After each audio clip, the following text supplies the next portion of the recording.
சின்னத்தை பத்தி முடிவு அளிக்கக்கூடிய அதிகாரம் தேர்தல் ஆணையத்துக்கு. உட்கட்சி சிக்கல்ல முடிவு பண்ணக்கூடிய விஷயம் நீதிமன்றங்கள். தேர்தல் ஆணையம் நினைத்தால் 2026 தேர்தலும் போது இது சிக்கல்ல இருக்கு, முடிவு இப்ப பண்ண முடியாது. ரெண்டு பேருக்குமே பிஜேபி அதிமுகவுடைய இரட்டை இலையை பிளாக் பண்ண போகுது தேர்தல் ஆணையத்தின் மூலம். சின்னம் பிளாக் ஆச்சுன்னு சொன்னால் யாருக்கு அது பாதிப்பு அப்படின்னு கேட்டால் அதிமுகவுக்கு பாதிப்பு, குறிப்பாக எடப்பாடி அணி. அதிமுக எல்லா பக்கத்திலையும் தீ கொழுந்து விட்டு எரிகிற மாதிரி ஒரு சூழ்நிலையில் இருக்கு. பிரச்சனை உங்களுக்குள்ள என்ன? உண்மையான அதிமுக நீயா நானா, இபிஎஸ்ஆ ஓபிஎஸ்ஆ? இதுதான் அடிப்படை பிரச்சனை. திமுகவை தோற்கடிப்பதற்கு அதிமுகவிற்கு வலுவான ஒரு கூட்டணி தேவைப்படுகிறது. இந்த வலுவான கூட்டணிங்கிறது யாரு? ஒன்னு பாஜக, இன்னொன்னு விஜய், மூணாவது சீமான். திருமாவளவன் திமுகல இருந்து கூட்டணியில இருந்து வெளியேறினால் இங்க வருவாரா அப்படின்னு பார்க்கலாம். அவர் திமுகவோட கூட்டணி எங்களுக்கு உறுதியா இருக்கு, நாங்க அதை விட்டு வரமாட்டோம் அப்படின்னு தான் சொல்றாரு. இந்த மாதிரி நிறைய தடவை சொல்லிட்டு அதிமுக போயிருக்காரு.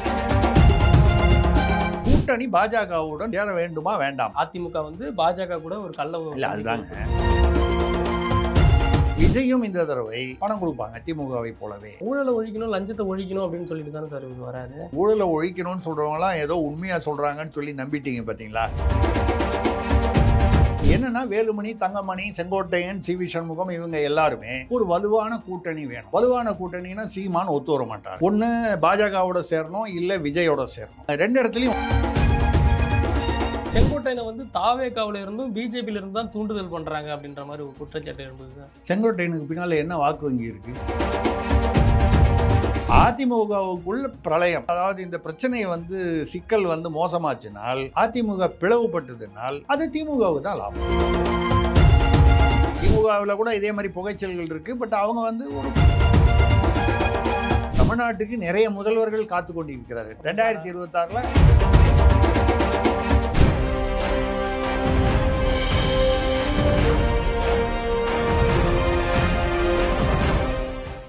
குளோப் 360 நேயர்களுக்கு வணக்கம்.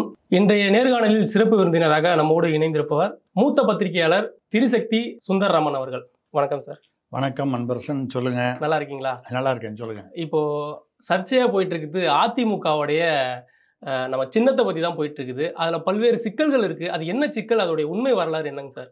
அதிமுக இப்போ கிட்டத்தட்ட, அதாவது எல்லா பக்கத்துலேயும் தீ கொழுந்து விட்டு எரிகிற மாதிரி ஒரு நாலா பக்கமும் கொழுந்து விட்டு எரிகிற மாதிரி ஒரு ஒரு சூழ்நிலையில் இருக்குது அப்படிங்கிறது தான் உண்மை.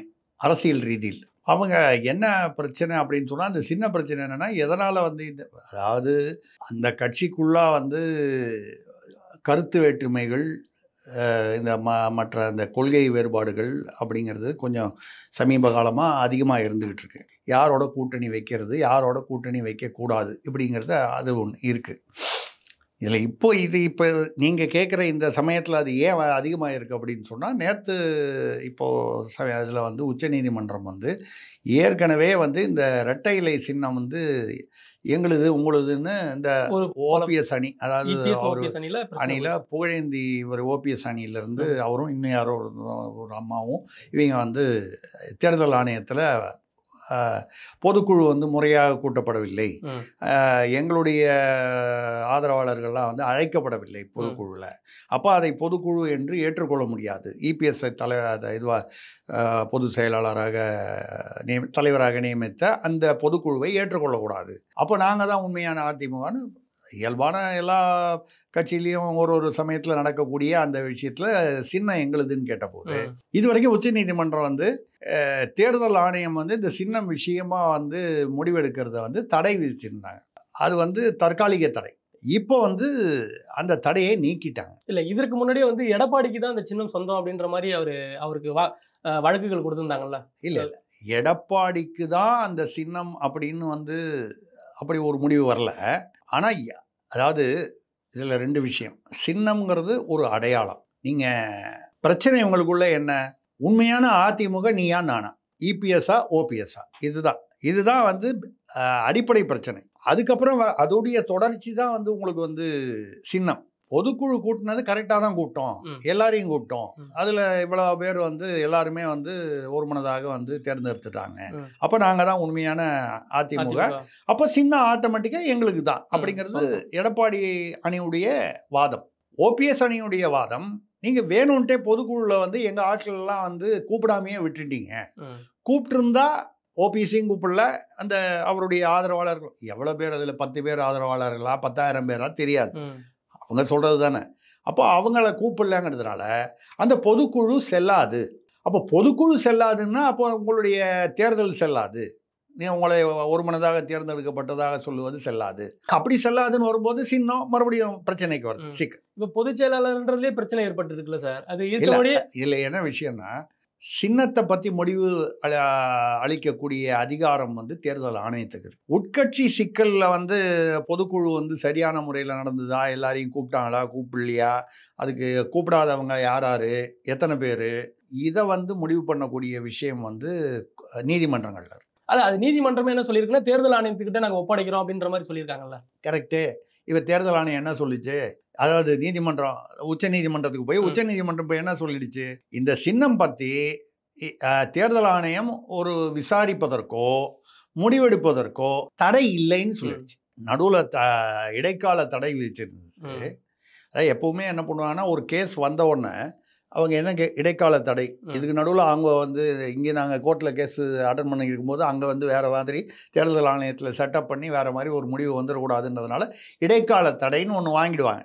அந்த இடைக்கால தடை இருந்தது. இப்போ அந்த இடைக்கால தடை வந்து நீக்கிட்டாங்க. அப்போ இப்போ தேர்தல் ஆணையம் நினைத்தால், அதாவது நான் சொல்றது வந்து என்ன பண்ணுவாங்கன்னு தெரியாது, பட் என்ன பண்ண முடியும் அப்படின்னா தற்காலிக ஒரு தீர்வு கொடுக்க முடியல இப்போதைக்கு. இல்லை அவங்க ஒன்று எடப்பாடி அணிக்கு தான் அப்படின்னு சொல்லி கொடுக்கலாம். ரொம்ப அபூர்வமாக வாய்ப்பு ரொம்ப கம்மி ஓபிஎஸ் அணிக்கு தான் அப்படின்னு சொல்லி கொடுக்கலாம். இதுக்கான வாய்ப்புகள் ரொம்ப கம்மி. ஏன்னா இவர் பக்கம் வந்து ஆதரவாளர்கள் உறுப்பினர்கள் இல்லை வந்து இல்லை நாங்கள் தான் அப்படின்னு சொல்லி ஒரு பிரச்சனை வரும்பொழுது, இந்த அந்த காலத்தில் குழந்தையா இருக்கும்போது அந்த கதை படிச்சிருப்பீங்க, 2 பூனை நடுவில் ஒரு குரங்கு, அப்பம் என்னது இந்த அப்பம் என்னதுன்னு சொல்லி இந்த அப்பத்தை பிரிக்கிற ஒரு கதை ஒன்று சொல்லுவாங்க. இது சின்ன வயசில் ஸ்கூல் புக்கில் படிச்சிருக்கோம், நாங்கள் படித்த போது இருந்தது, இப்போ இருக்கான்னு தெரியல, லியோனி வந்து மாற்றிட்டாரான்னு நமக்கு தெரியல. அது என்னென்னா, இந்த அப்பத்தில் வந்து எனக்கு 2 சரிப்பகுதியாக வந்து பகிர்ந்து தரேன்னு சொல்லி இந்த குரங்கு என்ன பண்ணோம், என்னென்னு அதிகமாக இருக்குது அப்படின்னு ஒரு பூனை சொன்னோன்னா அதுலேருந்து கொஞ்சம் கடிச்சு தின்னுட்டு இப்போ பாரு சரியாக போச்சு, இல்லை இங்கே அதிகமாக இருக்குன்னு இந்த பூனை அதுலேருந்து கொஞ்சம் கடிச்சு கடைசியில் ஃபுல்லாக முடித்த உடனே 2 அப்பத்தையும் குரங்கு தான் தின்னு முடிச்சுது, பூனை 2ம் அப்பமே இல்லாமல் 2 பேரும் சண்டை போட்டுட்டு இப்படியே போயிடும். இப்போ இதில் நடுவர் யாருன்னு சொல்ல வரீங்க? தேர்தல் ஆணையம் தான். நீங்கள் அதில் யார் தேர்தல் ஆணையங்கிறத விட்டுருங்க, தேர்தல் ஆணையம்ங்கிற அமைப்பு தான் நம்ம சொல்கிறோம். குரங்குன்னு சொல்கிறதுனால நம்ம ஒன்றும் யாரையும் அவதூறாக சொல்கிறதுக்காக சொல்லலை. குரங்கு எப்படி அப்பத்தை பிரித்து கொடுத்த கதை போல இவங்க 2 பேரும் இப்போ வந்து தேர்தல் ஆணையத்துக்கிட்ட தான் போய் நிற்கணும். அவங்க தான் சின்ன முடிவு பண்ணணும். இப்போ தேர்தல் ஆணையம் நினைத்தால் 2026 தேர்தலும் போது இது சிக்கல்ல இருக்கு, முடிவு இப்போ பண்ண முடியாது, 2 பேருக்குமே ரெட்டை இல்லை, உனக்கு பானை சின்னம், உனக்கு வந்து ஏதோ ஒரு மெழுகுவத்தி சின்னம், ஏதோ ஒன்று ஓபிஎஸ் அணிக்கு வந்து மெழுகுவத்தி, உனக்கு வந்து பானை, ஏதோ வேற ஏதோ ஒரு பேனா சின்னம், பானை இருக்கு, இது பேனா சின்னம்னு வச்சுங்க, ஏதோ ஒன்று ஒரு உதாரணத்துக்கு சொல்கிறேன். இரட்டையிலேயே முடக்கி விடலாம். இது முடக்குவதற்கான அதிகாரம் தேர்தல் ஆணையத்திடம் இருக்கிறது. தேர்தல் ஆணையம் முடக்கிவிட்டால் நீதிமன்றங்கள் தலையிட முடியாது. அப்போ என்னன்னா, இன்னைக்கு வந்து பாத்தீங்கன்னா ரெட்டையிலேன்னு ஓட்டு போடுறவன் அதிகம் தமிழ்நாட்டில். எம்ஜிஆர் கட்சி, அதுவும் பெண்கள், வயதான பெண்கள்லாம் போய் பார்த்தீங்கன்னா அந்த கிராமப்புறங்கள்ல அது எம்ஜிஆர் ரெட்டை இலைன்னா எம்ஜிஆர், நான் எப்பவும் ரெட்டை இலை தான் போடுவேன், அப்புறம் அம்மாவுக்கு தான் போடுவேன், அப்புறம் அம்மாவுக்கு தான். ஸோ அந்த ரெட்டை இலைக்கு ஒரு பவர் இருக்கு. உங்களுக்கு நீங்க வயதில் இளைஞர் என்பதால் நான் வந்து தமிழக அரசியல் பத்திரிகை அதோடைய ஆசிரியர், அதாவது அதிபர் ஆசிரியர், ஒரு 6 பத்திரிகை நடத்திட்டு இருந்தேன். 2016 இவங்க ஜெயலலிதா அவர்கள் வந்து முதல்வர் வந்து ஆஸ்பத்திரியில் அனுமதிக்கப்பட்டார் அப்போலோவில். ஏறத்தாழ அவர் மீண்டு வருவது சிரமம் அப்படிங்கிற மாதிரி ஒரு தகவல் வெளியில் பேசப்பட்டது, ரொம்ப மோசமான உடல்நிலையில். அப்போ நான் எழுதினேன் உங்களுடைய பத்திரிகையில் கார்கோடன்கிற இதில் தலையங்கம் நான் தான் எழுதுவேன். சீனியருங்கிற பேரில் கேள்வி பதில். கார்கோடன் தலையங்கம் மட்டும் ஒரு 1000 தலையங்கம் எழுதியிருப்பேன் வேறு வேறு சப்ஜெக்டில். ஏன்னா வாரம் 2ன்னு வரும்போது வருஷத்துக்கு அதுவே உங்களுக்கு 104 இது வந்து தலையங்கம் வந்துடும். 15 வருஷம் நான் கணக்கு பார்த்தேன். அப்போது இது சீனியர் கேள்வி பதில் ஒரு 25,000 கேள்விகளுக்கு பதில் சொல்லியிருப்பேன். அது ரைட். அதில் நான் வந்து ஒரு அட்டப்படம் போட்டிருந்தேன். பிஜேபி வந்து அதிமுகவுடைய இரட்டை இலையை அநேகமாக வந்து சின்னத்தை வந்து பிளாக் பண்ண போகுது தேர்தல் ஆணையத்தின் மூலமாக. பிஜேபினா பிஜேபி பண்ண முடியாது. தேர்தல் ஆணையம் பண்ணுதுன்னா தேர்தல் ஆணையம் எல்லாருக்கும் தெரிஞ்ச ஒன்றும் பெரிய ரகசியம் இல்லை. மத்தியில் யார் ஆட்சியில் இருக்கிறார்களோ அவர்கள் தான் வந்து தேர்தல் ஆணையத்தில் ஏதோ ஒரு வகையான ஒரு கண்ட்ரோலு. இப்போ மாநிலத்தில் வந்து ஒரு தேர்தல் அதிகாரி இருக்கிறார்னா இங்கே மாநிலத்தில் இருக்கிற ஆளுங்கட்சி வந்து ஏதோ ஒரு வகையில் ஒரு இன்ஃப்ளூயன்ஸு ஒரு கண்ட்ரோல் வச்சுருக்கோம். அவருக்கு ஆதரவாக தான் செயல்படுவார். யாரை நீங்கள் அவங்க அந்த மாதிரி ஆதரவாக செயல்படுறவங்கள தான் அந்த இடத்துல போட்டிருப்பாங்க. எந்த கட்சி ஆட்சியில் இருந்தாலும் மாநிலமாக இருந்தாலும் தேசியமாக இருந்தாலும் அதான். அப்போ நான் எழுதியிருந்த போது ஒரே பத்திரிகை தமிழக அரசியல் என்னுடைய பத்திரிகையில் அட்டப்படத்தில் இது வருது, வேற எந்த பத்திரிகையிலையும் இது வரல. உடனே திமுக தலைமை குடும்பத்திலேருந்து என்னை கூப்பிட்டு கேட்குறாங்க. நேரடியாக என்னை வந்து கூப்பிட்டு உங்களுக்கு யார் இது சொன்னா? இல்லைங்க, சோர்ஸ் எல்லாம் சொல்ல முடியாது. அதிமுகலேருந்து உதயகுமாரும் ராஜேந்திர பாலாஜியும் கூப்பிட்டு கேட்குறாங்க. அவர்லாம் ரெண்டு பக்கமும் நமக்கு அமைச்சர்கள்லாம் நண்பர்கள் இருப்பாங்க. யார் நம்ம வந்து எந்த கட்சியும் சார்ந்தவர் இல்லை. அதனால் கூப்பிட்டு கேட்குறாங்க. நான் சொன்னேன் அதெல்லாம் சோர்ஸ் எல்லாம் அந்த பொம்பளைக்கிட்ட போய் வயசு கேட்கக்கூடாது, பத்திரிகைக்காரங்கிட்ட போய் சோர்ஸு கேட்கக்கூடாது. எனக்கு தெரிஞ்சது நான் போட்டு இல்லை, வேறு எந்த பத்திரிகையிலுமே வரலையே, எனக்கு தெரிஞ்சது போட்டிருக்காங்க. இல்லை அப்போ கேட்டாங்க முதல்வர் குடும்பத்திலிருந்து ஒரு முக்கியமானவர், அப்போ யார் வந்து கம்ப்ளீட்டாக வந்து கட்சியை ஆட்டி வைத்து கொண்டிருந்தாரோ அவர் மருமகன் கேட்டார். நேராக வந்து என்னை வர சொல்லி இது எங்கள் சோர்ஸ் உங்களுக்கு எப்படி? எனக்கு வந்த சோர்ஸ் தகவல் இது நீங்கள் பத்திரிகை விற்கிறதுக்காக எழுதிட்டீங்களா? நான் சொன்னேன் தப்பாக நினைக்காதீங்க, எல்லாம் படித்தவங்க நீங்களும். என்ன ஒரு 10,000 பத்திரிகை கூட விற்குமா? 90,000 விற்கிறேன்னா 1,00,000 விற்கும் அந்த இஷ்யூ. 10,000 பத்திரிகை ஒரு பத்திரிகைக்கு எனக்கு 1,50,000 ரூபா லாபம் வந்தால், விற்றுதுன்னா 1,50,000 ரூபா லாபம் எவ்வளோ வரும்? 10-15,000 ரூபா வரும். இந்த 10-15,000 ரூபா லாபத்துக்காக போய் சொல்கிற அளவுக்கு நான் வந்து கிட்டத்தட்ட 78லேருந்து நான் பத்திரிகைகள் எழுதிட்டு இருக்கேன். நான் வந்து ஒரு அப்படி இருக்கும்பொழுது பரபரப்புக்காக ஒரு பொய்யான செய்தியை நான் எழுத மாட்டேன். அவ்வளோதான் நான் சொல்ல முடியும். அதுக்கு மேலே என்ன கேட்காது, உண்மையே எழுதுவீங்க. ஆமாம், எது கேள்போடோ அதுவும் நடுநிலையிலிருந்து எழுதுறோம். இப்போ வந்து திமுக அதிமுக நிற்குதுன்னா எலெக்ஷனில் ஏன் நான் யாருக்கு ஓட்டு போகிறேங்கிறது அது என்னுடைய தனிப்பட்ட விஷயம்.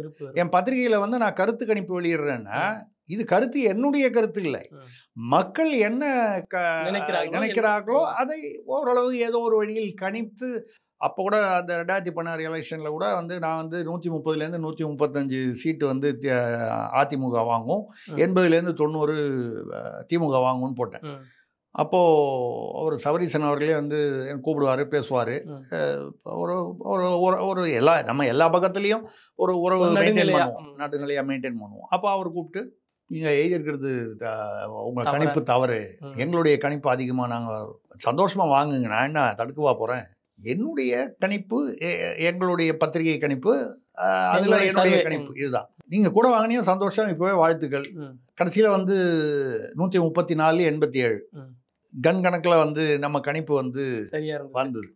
அப்போது அவர் ஆர்பி உதயகுமார் மந்திரியும் கூப்பிட்டு கேட்டார் 93%. ஏன்னா வெறும் மொத்தம் மட்டும் போடல, நம்ம ஒரு தொகுதியிலையும் யார் ஜெயிப்பாங்க, திமுகவா அதிமுக, வாக்குகள் அளவுக்கு போல. பட் திமுக அதிமுக சில சமயம் கூட்டணி ஏதோ அதை போட்டு ஒரு தொகுதியிலையும் இன்னார் ஜெயிப்பாங்கன்னு போனதில் அவர் வந்து நாங்கள் மேட்ச் பண்ணி பார்த்தோம், 93% உங்களுடைய இது வந்து சரியா இருக்கு. உங்களுக்கு அடுத்த நிலையில வேற ஏதோ ஒரு பத்திரிகை பேர் சொல்லி அவங்க வந்து கிட்டத்தட்ட ஒரு 80% வரைக்கும் சில பேர் சரியா இருக்கு, நிறைய இது தவறா போயிருக்கு.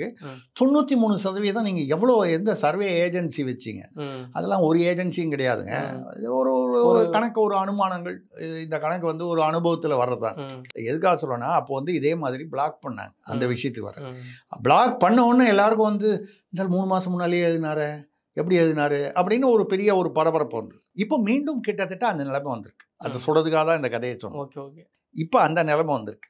இப்போ சின்னம் பிளாக் ஆச்சுன்னு சொன்னால் யாருக்கு அது பாதிப்பு அப்படின்னு கேட்டால் அதிமுகவுக்கு பாதிப்பு, குறிப்பாக எடப்பாடி அணிக்கு. ஏன்னா அவங்க தான் இப்போ அதிகாரபூர்வமாக 80% கிட்டத்தட்ட உறுப்பினர்கள் அவங்க பக்கம் இருக்காங்கன்னு நம்ம சொல்லலாம், 80% இருக்காங்கன்னு. அப்போ அவங்களுக்கு தான் அதில் பலவீனம், சின்னம் லூஸ் ஆயிடுச்சுன்னா. இப்போ சின்னத்தை வந்து அவங்க வந்து இப்போ எதனால் இது வருதுன்னால், இன்னைக்கு பார்த்தீங்கன்னா திமுக அதிமுக வழக்கமான இரண்டு எதிரிகள்னு சொல்லுவோம். பட் எங்க வேணுமோ அங்க அவங்களுக்குள்ள ஒரு கள்ள உறவு வச்சிருப்பாங்க, ரகசிய உறவு வச்சிருப்பாங்க. அதெல்லாம் விட்டுருங்க. அது அரசியல்ல எல்லா இடத்துலையும் சகஜம். பாஜகவை இங்கே திட்டுவாங்க. ராஜ்நாத் சிங் அவர்களை வரவழைத்து நாணய விழா நடத்துவார்கள். ஸோ இதெல்லாம் வந்து அரசியலில் வந்து அதே எந்த மதவாத கட்சி பாஜகன்னு இன்னைக்கு சொல்ற அதே திமுக தான் வந்து 1999 வாஜ்பாய் இருக்கும்போது அவங்க வந்து இல்ல சொன்னது மட்டும் இல்லை, அவங்களோட கூட்டணியிலேயே இருந்தாங்க. பாஜக கூட்டணி ஆட்சியில் இருக்கும்பொழுது கலைஞர் அவர்கள் வந்து வாஜ்பாய் ஆற தழுவி கொண்டு அப்போ மேடையில் பேசினது என்னன்னா, பாஜகவை மதவாத கட்சி என்பதை ஒரு காலம் ஏற்றுக்கொள்ள முடியாது, RSS மிகச்சிறந்த சமுதாய இயக்கம் அப்படின்னு சொல்லி பேசினதெல்லாம் வந்து பத்திரிகையில் வந்ததெல்லாம் இருக்கு. 1999 நினைக்கிறேன், 99 2004 தானே அது. அப்போதான் வாஜ்பாய் ஆட்சி நடந்தது. அவங்களுக்கு வேணும்போது அது மதவாத கட்சி இல்லைம்பாங்க, வேணும்போது சில சமயம் பாசிசம்பாங்க. இந்த பக்கம் பாசிசம்னு சொல்லுவாங்க. அப்புறம் நான் வழக்கமாக சொல்லுது. அப்புறம் டெல்லிக்கு போகும்போது உள்ளே போய் வழக்கு இடி வழக்கு சிபிஐ வழக்கெல்லாம் அதிகமாக போச்சுன்னா கதவை தாப்பா போட்டு காலில் விழுந்துருவாங்க. எதிர்கட்சியா ஐயா கோ பேக் மோடி, ஆளுங்கட்சியா இருக்கும்போது வெல்கம் மோடி, வெல்கம் மோடின்னு சொல்லுவாங்க. இல்லை இது கோ பேக் மோடின்னு சொல்லும் போதே இங்கே வெளியில தான் அப்படி பேசுவாங்க, மக்கள் கிட்ட தான். சரி, இப்போ ஹிந்தி தெரியாது போடான்னு எழுதினாங்க. கலைஞர் வந்து பேசும்போது கருணாநிதி என்ன சொன்னார், என் பேரன் தயாநிதி மாறனுக்கு வந்து எல்லா தகுதிகளும் இருக்குது, அவர் படித்தவர், பாராளுமன்றத்துக்கு போவதற்கு, ஆனால் தான் அவரை தேர்ந்தெடுக்கிறோம், குடும்ப அரசியலுக்காக இல்லை, அவருக்கு அதை விட முக்கியமாக ஹிந்தி தெரியும். உங்கள் பேரனுக்கு ஹிந்தி தெரியும், நீங்கள் நடத்துகிற உங்கள் குடும்ப பள்ளிக்கூடத்தில் வந்து ஹிந்தி கிளாஸு பாடத்திட்டம்லாம் வச்சுருப்பீங்க. டிஆர் பாலு ஹிந்தி பேசுவார், கனிமொழி ஹிந்தி பேசுவாங்க, அவங்கெல்லாம் ஹிந்தி கற்றுக்கலாம். ஆனால் தமிழ்நாட்டு மக்களில் சாதாரண பாமர மக்கள் ஹிந்தி கற்றுக்கிறத மட்டும் கெடுத்து இவன் வேற எங்கேயும் வேலைக்கே போக முடியாதபடிக்கு போய் இருக்கிற வேலையும் வடநாட்டிலேருந்து வர்றவங்கலாம் இங்கே செய்கிற மாதிரி. நம்ம ஆதரிச்சோம்னா அதுக்கப்புறம் பிஜேபிக்கு துணை போகிறதா அர்த்தமாயிடும்ல, அதுக்காக தான் அவங்க எதிர்க்கிறாங்க அப்படின்னு சொல்கிறாங்க. அப்போ கும்மிடிப்பூண்டி தாண்டி நீங்கள் எங்கேயும் வேலைக்கு போக வேணாம், பரவாயில்லையா? கும்மிடிப்பூண்டி தாண்டி எங்கேயுமே போகக்கூடாது. ஏங்க இப்போ நான் இந்தோனேஷியாவில் 18 வருடங்கள் நான் வந்து இருந்திருக்கேன். இங்கேருந்து போய் நான் ஒரு வங்கி மேலாளராக இருந்து அதை நான் ராஜினாமா பண்ணிட்டு போயிருந்திருக்கேன். அங்கே உயர்ந்த ஒரு தொழிலதிபராகவும் ஒரு கட்டத்தில் உயர்ந்து இந்தோனேஷிய அதிபருக்கு, அதாவது ஜனாதிபதிக்கு மேகவதி சுவர்ணோபுத்திரின்னு அவங்களுக்கு வந்து நான் வந்து கௌரவ ஆலோசகராக இருந்தேன். சரிங்களா, ஒரு 5 வருஷம். அதுக்கு காரணம் என்னன்னு கேட்டால், ஏதோ உலகத்திலேயே நான் தான் ரொம்ப திறமையானவன் அப்படின்லாம் ஒன்றும் இல்லை. ஏதோ எனக்கு கொஞ்சம் திறமை இருந்திருக்கலாம், இல்லைன்னு சொல்ல. நான் வந்து ஒரு பேங்க்கில் வேலை பார்த்தவன், அதை தவிர வந்து நான் வந்து சட்டம் படித்தவன். இதெல்லாம் தாண்டி அவங்க மொழியை நல்லா கற்றுக்கிட்டு அந்த மொழியை வந்து நான் வந்து மொழிபெயர்ப்பும் செய்வேன், ஆங்கிலத்தோட மொழிபெயர்ப்பு செய்வேன். அந்த ஊரில் போய் கற்றுக்கிட்டு தான். அப்போது எது என்னை வந்து அந்த உயரத்துக்கு கொண்டு போச்சு அப்படின்னு சொன்னால், அவங்க மொழியை நான் கற்றுக்கிட்டு அதில் ஒரு தேர்ச்சி பெற்றேன் பாருங்க, இதுதான். ஏன் இங்கிருந்து போய் இந்தோனேஷியாவில் போய் ஒரு தமிழன் வந்து இது வந்து அங்கே இந்தோனேஷியா தமிழ் மன்றம் நான் தான் போய் தோற்றுவித்தேன். அங்கே இந்தியா கிளப்னு இந்தியா அசோசியேஷனுக்கு நான் தான் தலைவராக இருந்தேன். அதை நான் பெருமைக்காக சொல்ல, நான் எதுவும் சொல்கிறேன்னா இங்கிருந்து போனது அது காரணம். அங்கே வெற்றி பெறுவதற்கு ஒரு முக்கியமான காரணம் வந்து அந்த மொழி, அவங்க மொழி. அவங்க நாட்டுக்கு போனால் அந்த மொழி.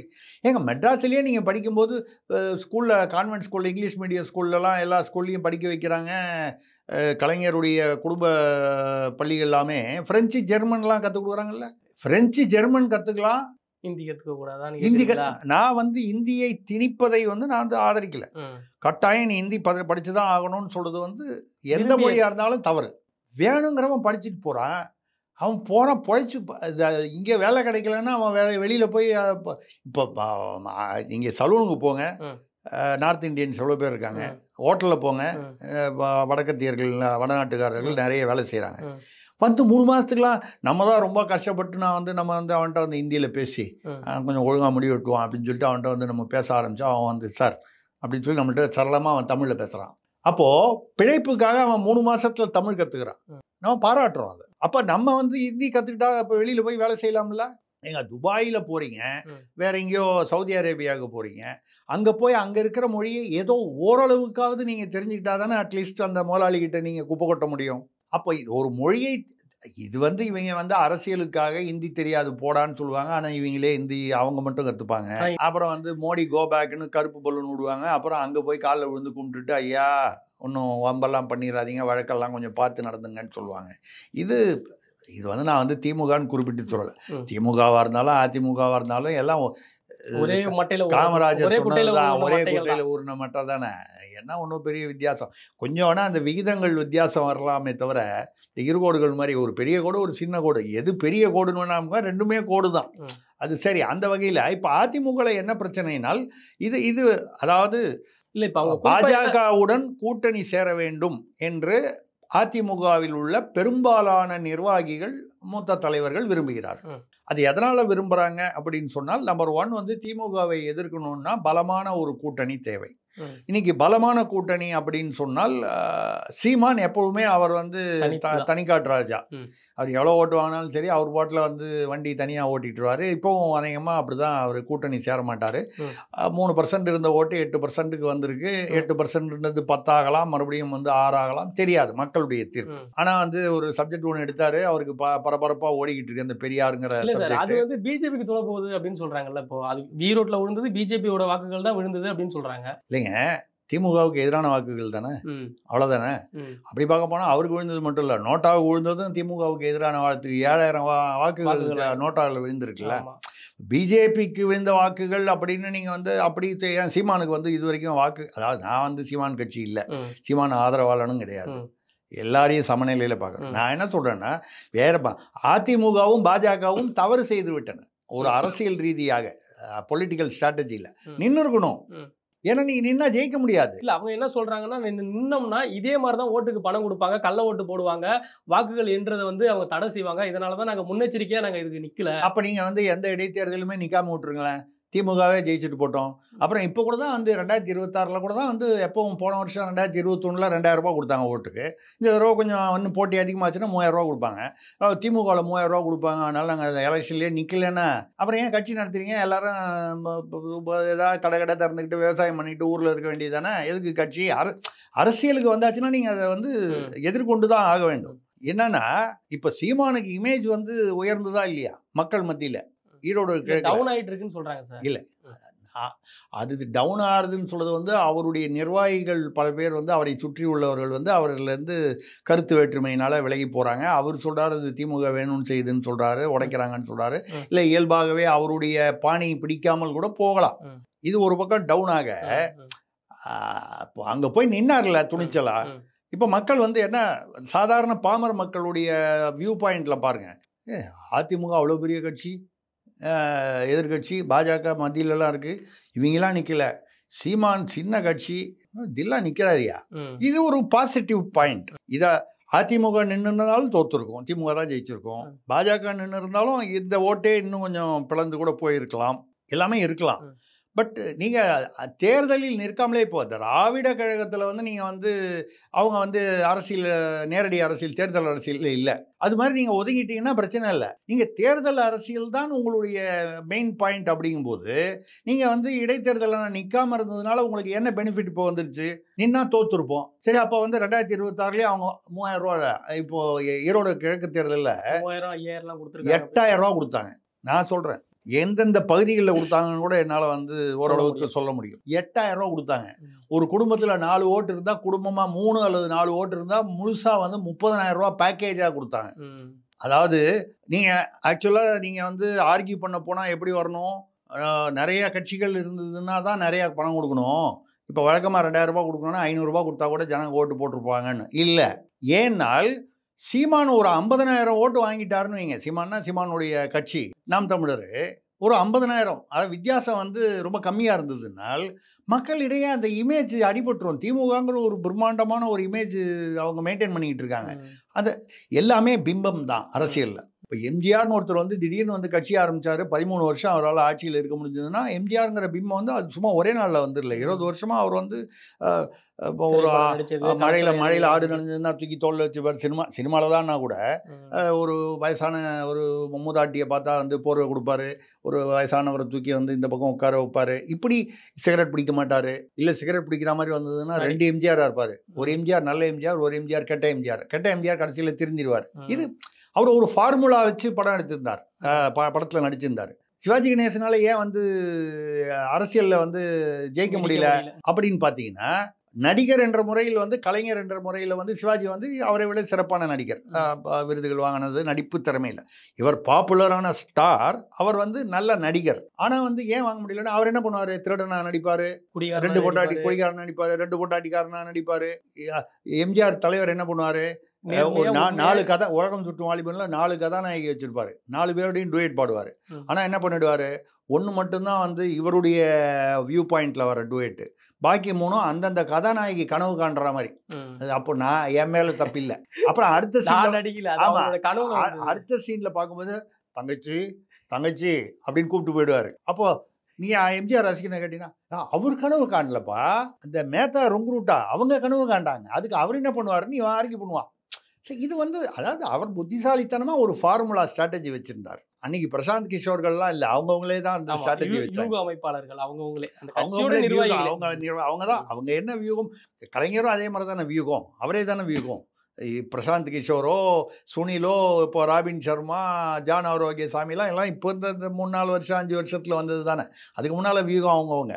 ஸோ இந்த வகையில் இப்போ அதிமுகவில் என்ன நீங்கள் இந்த பிரச்சனை வந்தீங்கன்னா கேட்டால் அவங்க வந்து இபிஎஸ் என்ன சொல்கிறாருன்னா, நமக்கு எம்ஜிஆர் வந்து முதல்ல கட்சி ஆரம்பிக்கும் பொழுது 2 ஃபார்முலா, அதாவது 2 விதிகள் வந்து உட்பட்டிருக்காங்க.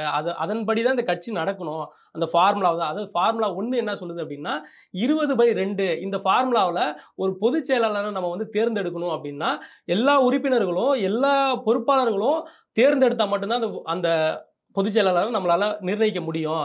2வது ஃபார்முலா என்ன சொல்லுது அப்படின்னா, இந்த கட்சியில உள்ள எல்லா அரசியலமைப்பு திருத்தங்களும் நம்மளால பண்ணிக்க முடியும், ஆனா அதை மட்டும் நம்மளால திருத்த முடியாது அப்படின்னு சொல்ற அந்த அடிப்படையில தான் இதை வந்து இப்போ வழக்குகள் தொடுத்திருக்காங்க. அதாவது நீங்கள் வழக்கு விவரங்களுக்குள்ளே நம்ம போக வேண்டாம்.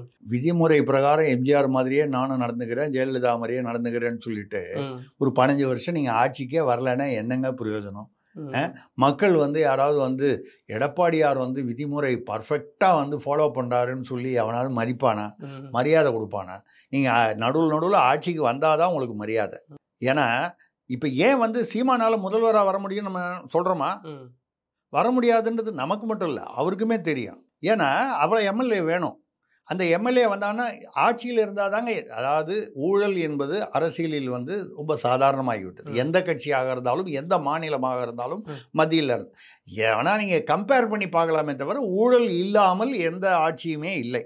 இதில் கொஞ்சம் இவங்க அதிகமாக இருந்தது, கம்மியாக இருந்தது, இந்த மந்திரி அதிகம், இந்த மந்திரி கம்மி, இப்படி வேணால் பேசலாமே தவிர நீங்கள் ஊழல்ங்கிறது மக்களும் வந்து ஓரளவுக்கு ஊழல் இல்லாமல் அவன் அந்த ஊழலை ஏற்றுக்கிறதுனால தான் அவன் என்ன 2000 ரூபா கொடுத்தா ரைட்டு, எப்படி இவனும் ஊழல் பண்ண போகிறான் அவனும் ஊழல் பண்ண போகிறான், 2000 ரூபா கொடுக்குறான்ல வாங்கிக்க, இப்படின்னா அவன் மனசு அந்த ஒருவேளை அரசியல்வாதிகள் வந்து மக்களை வந்து வறுமைப்படுத்தி அதுக்கப்புறம் இந்த காசு அவங்க கிட்ட கொடுக்குறாங்க. ஆமாம், அதுதான் உண்மை.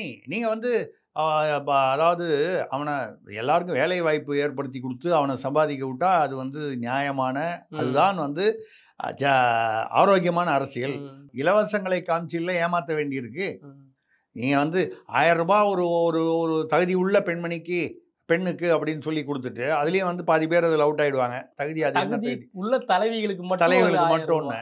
அதில் பார்த்தீங்கன்னா நிறைய பார்த்தீங்கன்னா கார் வச்சிருக்கிறவங்களுக்குலாம் வந்து தகுதி உள்ள தலைவின்னு சொல்லி 1000 ரூபா வரும். பாவம் ஏதோ ஒரு ரோட்டில் இருக்க கடை வச்சுருந்து வராமல் போகும். இதை மாதிரி நிறைய விஷயங்கள் இருக்குது. அந்த 1000 ரூபாயை கொடுத்துட்டு நீங்கள் டாஸ்மாக் எல்லாம் தெருவுக்கு தெரு திறந்து வச்சுட்டீங்கன்னா அந்த குடும்பத்துலேருந்து வந்து மினிமம் ஒரு மாதத்துக்கு ஒரு 4000 ரூபாய் 3000 ரூபாயை பிடிங்கிடுறீங்க. இல்லை, தமிழ்நாட்டுடைய வரவே இதுதான், இதை வச்சு தான் கவர்மெண்ட்டே நடக்குது அப்படின்னு சொல்கிறாங்க சார். சரிங்க, நான் என்ன சொல்கிறேன், டாஸ்மாக் கடையை மூடிடுங்க. மூடினதுனால யாருக்கு? உங்களுக்கு வந்து மொத்தம் வருஷம் ஒரு வருஷத்துக்கு 45,000 கோடி, இப்போ வந்து 50,000 கோடி தாண்டிடுச்சுன்றாங்க. எல்லாம் பிரமாதம். நாங்கள் உலகத்திலேயே வந்து நாங்கள் தான் வந்து முதல் நம்பர் 1ல இருக்கோம் நாங்கள். அதெல்லாம் வெரி குட்டு. இப்படி நீங்கள் இருக்கீங்களா? இந்த 10 இப்போ வந்து 11 சாராய ஆலைகள் இருக்குது இதுக்கு முன்னால். இப்போ சமீபத்தில் வந்து திருவாரூரில் வந்து ஆரூர் ஆன் சுகர்ஸை வந்து அதை வந்து முக்கியமான 2 திமுக அரசியல்வாதிகள் வாங்கி அவங்க வந்து அதை வந்து சர்க்கரை ஆலையும் சாராய ஆலையும் கிட்டத்தட்ட மெஷினரி ஒரே மாதிரி டக்குனு ஈஸியாக மாற்றிடலாம். அப்படி மாற்றி அதுவும் 12வது சாராய ஆலையாக மாறிடுது. இதில் ஒன்று வந்து கோல்டன் மிடாஸ் வந்து அவங்க அதிமுகன்னு சொல்ல முடியாது, இப்போ சசிகலா அவர்களிடம் இருக்கிறது. ஒரு காலத்தில் அதிமுக ஜெயலலிதா இருந்த போது. பாக்கி 10 + 1 11 திமுக ஒன்று நேரடியாக ஜெகத் ரட்சகன், டிஆர் பாலு இவங்கெல்லாம் நேரடியாக வச்சுருக்காங்க, ஜெயமுருகன் இவங்கெல்லாம். ம். மற்றதெல்லாம் வந்து திமுகவுடைய பினாமிகள், சார்புடையவர்கள், ஏதோ ஒன்று வச்சுங்க, நீங்கள் எப்படி வேணாலும் வச்சுங்க. நீங்கள் வந்து ஞானசேகரனை வந்து நிர்வாகியா அனுதாபியா நீங்கள் வந்து சமயத்துக்கு ஏற்ற மாதிரி சொல்கிற மாதிரி யார் அந்த சார், அது மாதிரி இது வந்து நீங்கள் சார்புடையவர்கள்னு வச்சுங்க, பினாமின்னு வச்சுங்க, எப்படி எல்லாம் ஒரே பேர் தான், ஒன்றும் வித்தியாசம் இல்லை. ஜெயமுருகன்கிறவர் இப்போ வச்சுருக்காரு எஸ்என்ஜேன்னு. அவர் இந்த சாராய ஆலை ஆரம்பிக்கிறதுக்கு முன்னால் அவர் என்ன வசதி இருந்தது, அவருக்கு ஒரு என்ன அவருடைய பொருளாதார நிலைமைன்னு எடுத்து பார்த்தீங்கன்னா நான் சொல்கிறதுடைய அர்த்தம் புரியும். இப்போ இந்த அந்த ஒரு 10, 11 ஒரு பக்கம் அந்த அம்மா அது மட்டும் தள்ளி அது மட்டும் வச்சுட்டிங்கன்னா பாக்கி 10, 11 இதோடைய மொத்தம் அவங்களுடைய லாபம் ஒரு வருஷத்துக்கு எவ்வளோ தெரியுமா? ஏறத்தாழ 7 லட்சம் 8 லட்சம் கோடி மொத்தமாக எல்லாருக்கும் சேர்த்து. அரசுக்கு, தமிழக அரசுக்கு வருமானம் 50,000 கோடி. அந்த 50,000 கோடியில் டாஸ்மாக்காரனுக்கு சம்பளம் கொடுக்கணும், இடத்துக்கு வாடகை கொடுக்கணும், அதெல்லாம் போக என்ன நிற்கிதோ நிற்கும். அது நம்ம அந்த கணக்குக்குள்ளே போகணும். வருமானம் 50,000 கோடி கிராஸ்ன்னு சொல்லுவோம் மொத்தமாக, செலவினங்கள் அதுக்கப்புறம். ஆனால் சாராயம் சப்ளை பண்ணுறவங்களுக்கு எவ்வளோ 7 லட்சம் 8 லட்சம் கோடி போகுது. மூடிடுவாங்கன்னு நினைக்கிறீங்க? எப்படி மூடுவாங்க? ஸோ வரவு வந்து தமிழ்நாடே இது, இந்த வரவு இந்த அரசு இதை நம்பி இருக்குது. தமிழ்நாடு அரசு இதை நம்பி இல்லை. அந்த திமுகவில் இருக்கிற அந்த 10 சாராய ஆலை அதிபர்கள் இதை நம்பி இருக்கிறார்கள். அந்த வரவு போயிடும். அதுக்காக தான். ஏங்க அப்போ வந்து குஜராத்தில் வந்து மது ஆலைகளே கிடையாது. அவங்கெல்லாம் சாப்பிடலையா 3 வேளை? அவன்லாம் தொழில் பண்ணலையா? இல்ல, நீங்க வியாபாரம் பண்ணலையா? அவங்க என்ன சொல்றாங்கன்னா, கட்டட தொழிலாளருக்குலாம் இது வந்து ஒரு ஊக்கு மருந்தா இருக்கும். அவங்க உழைச்சிட்டு வராங்க, அவங்க உடம்பு வலிக்கு இது சரியா இருக்கும் அப்படின்ற மாதிரி அமைச்சர்கள். காலையிலேருந்து ரொம்ப வேலை பார்த்துருக்கீங்க, கொஞ்சம் ஊதுங்க. இல்லைங்க அன்பரசன், இல்லை உங்களுக்கு ஊக்கம் வந்திருக்கான்னு பார்க்குறேண்ணா. இல்லை, ஏன்னா காலையிலேருந்து ரொம்ப டயர்டாக வேலை செஞ்ச மாதிரி இருக்கீங்களே, கொஞ்சம் ஊதி காமிங்க. என்னங்க இது அராஜகம்? 12 மணிக்கு திறக்க வேண்டிய டாஸ்மாக் கடையை வந்து 9 மணிக்கே திறந்து வச்சு அதை யாரோ போய் வீடியோ எடுத்தான்னு வீடியோ எடுத்தவனை வந்து பிடிச்சி ஜெயிலில் போட்டாங்க. அந்த டாஸ்மாக் கடைக்காரங்க, அந்த பணியாளர்கள் பேரில் எப்படி நடவடிக்கை எடுப்பான்? அவனை அது ஓப்பன் பண்ண வைக்கிறதே எங்கள் லோக்கல் திமுக நிர்வாகி தானே. இப்போ வந்து காலையில் 7 மணிக்கே ஆரம்பிக்கலாமான்னு யோசனை பண்ணாங்க. காலையில் 7 மணிக்கு ஆரம்பிச்சுட்டா நீங்கள் சொல்கிற அந்த ஊக்கத்தோடு போவான்ல.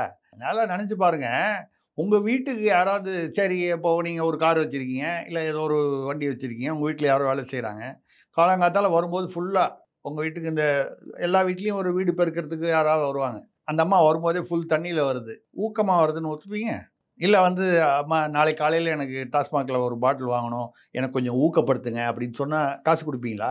என்னங்க பைத்தியகாரத்தனமான பேச்சு. அவங்க வேறு வழி இல்லை, என்னத்தையாவது ஒன்று சொல்லணுங்கிறதுக்காக சொல்கிறாங்க. இல்லை, எதுக்காக நம்ம சொல்கிறோம்னா, இப்போ அதிமுகவுடைய நிலைமை வந்து நீங்கள் வந்தீங்கன்னா அங்கே பார்த்தீங்கன்னா இப்போ எங்கே பிரச்சனை? இப்போ கூட்டணி. ஏன் இந்த கூட்டணி பிரச்சனை வருது? ஒன்று, அண்ணாமலைக்கும் எடப்பாடியாருக்கும் உள்ள மன வேற்றுமைகள். அது என்ன, அது காரணம் என்ன வேணா இருக்கலாம். அது அவங்களுக்குள்ள ஒத்து போல அந்த ரசாயனம். நான் தலைவரா இருக்கணும்ன்ற ஈகோ பிரச்சனை இல்லை, அவர் கட்சியில தலைவராக இருக்காரு, இவர் கட்சியில தலைவராக இருக்காரு. அப்படியே ஒரு கூட்டணி ஆட்சி வந்தாலும் என்னுடைய ஒரு கருத்து வந்து எடப்பாடியார் தான் வந்து முதலமைச்சர் ஆகிறதுக்கான நியாயம் இருக்கிறது. இல்லை சார், இதுக்கு முன்னாடியே வந்து அம்மா வந்து சிறைக்கு போகிறதுக்கு முன்னாடி ஒரு இபிஎஸ் டீம் கொடுத்துருக்காங்களா, அந்த பொறுப்பை கொடுத்துருக்குறாங்கல்ல? யார் கொடுத்தாங்க? அம்மா ஜெயலலிதா அவர்கள் கொடுத்துருந்தாங்க. ஜெயலலிதா கொடுக்கல, அவங்க போயிட்டாங்க. அப்போ சசிகலா அம்மா தான் கொடுத்தாங்க. ஜெயலலிதா வந்து ஓபிஎஸ்ஸை நம்பி கொடுத்தாங்க. அவன் ஏன் நம்பி கொடுத்தாங்கன்னா, ஓபிஎஸ் வந்து அவங்கள பற்றி தெரியும். 3 மாதம் பொறுத்து வந்தவொடனே எந்திரிச்சுன்னு, அம்மா இது உங்கள் சீட்டு உட்காருங்கன்னு சொல்லி விட்டுருவாருன்னு நம்பி கொடுத்தாங்க. அவரும் அதே மாதிரி 2 முறை வந்து அவர் வந்து முதல்வராக இருந்தார், தற்காலிக முதல்வராக, இடைக்கால முதல்வராக. வந்தவொடனே இடத்த காலி பண்ணிட்டார். இபிஎஸ் என்ன பண்ணார்? சசிகலா போகும்போது இவங்க திமுகவோட கிண்டல் பண்ணாங்க. உதயநிதியே பேசினார், கரப்பாம்பூச்சி மாதிரி ஊர்ந்தார், பல்லி மாதிரி ஊர்ந்தார், தவழ்ந்து போய் சீட்டு வாங்கினாருங்களாம். அவங்க திமுக அரசியல் அப்படி தான் பேசுவாங்க, அது ரைட்டு, அதை வந்து பேசுனாங்க.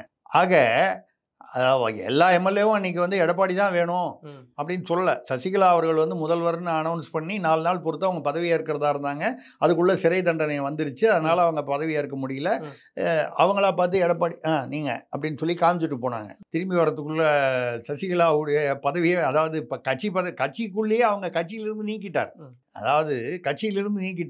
அப்போது அவர் சசிகலாவுடைய கணவர் நடராஜன் இறந்த பொழுது சசிகலா அவர்கள் வந்து அப்போ தான் வந்து இதுலேருந்து எங்கேயோ பெங்களூர்லேருந்து எங்கேருந்தோ இதுலேருந்து பெரோலில் வராங்க. அவங்க அப்போ சிறையில் இருந்தாங்க, எனக்கு அப்படின்னு நினைவு. அப்போது பெரோலில் அங்கேருந்து வராங்க. இங்கே சேலத்துலேருந்து இவர் கிருஷ்ணகிரியில் போய் மெயின் ரோட்டில் வந்து இவரும் எடப்பாடியாரும் இவருடைய மனைவியும் அவங்க காரை வந்து ஃபோன் பண்ணி சொல்லிவிட்டு இந்த காரை ஓரமாக நிறுத்தி இந்த கார்லேருந்து அந்த காரில் ஏறி தன்னுடைய அனுதாபங்கள் அது என்ன வருத்தங்களை தெரிவித்து விட்டு ஒரு 15-20 நிமிஷம் பேசிட்டு இறங்கி வந்து உங்கள் காரில் வந்து வந்துட்டாங்க. எப்போ அவங்க சிறையில் இருக்கும் பொழுது. ஏன்னா அப்போ தான் அவங்க சிறைக்கு போன அந்த சமீபம் அந்த பீரியடில். ஏன்னா அவங்க தான் வந்து தன்னை வந்து முதல்வராக்குனாங்கன்னு. அப்புறம் மெல்ல மெல்ல வந்து இந்த அமைதிப்படை அமாவாசை அந்த சினிமா சத்யராஜ் படம் மாதிரி அவர் அதை வந்து நான் வந்து ரைட்டாக தப்பாக நம்ம பேச முடியாது. அரசியல்னா அப்படி தான். நிறைய கதைகள் நமக்கு தெரியும். அந்த மாதிரி ஒரு அதிமுகவில் இருக்கும்போது ஒரு அமைச்சராக இருந்தார். அவர் என் கூட பேசிக்கிட்டு இருந்தார்.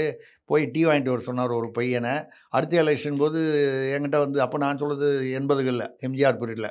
அப்போ வந்து என்கிட்ட வந்து வருத்தப்பட்டார். என்ன இவ்வளோ வருத்தமாக இருக்கீங்கன்னு.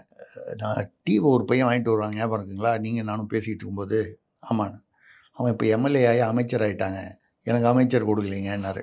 இது எனக்கு பெயர்கள் தெரியும். நான் வந்து அனாவசிய இது வேண்டாம்ங்கிறதுனால நான் பெயர்களை சொல்லலை. 2 பேரும் இப்போது இருக்காங்க. ஒருத்தர் ஆக்டிவாக இல்லை அரசியலில், ஒருத்தர் ஏதோ இருக்கார். இது சகஜம். அதாவது இது தவறா அப்படின்னு சொன்னால் இயல்பாக நடக்கக்கூடியது நடக்குது. அவங்கவுங்க சாமர்த்தியத்தில் நடக்குது. இப்பொழுது எங்கள் கூட்டணியில் என்ன பிரச்சனைனால் திமுகவை தோற்கடிப்பதற்கு அதிமுகவிற்கு வலுவான ஒரு கூட்டணி தேவைப்படுகிறது. இந்த வலுவான கூட்டணிங்கிறது யாரு அப்படின்னு நீங்கள் பார்த்தீங்கன்னா இப்போ இருக்கக்கூடிய வாய்ப்புகள் ஒன்று பாஜக, இன்னொன்று விஜய், 3வது சீமான்.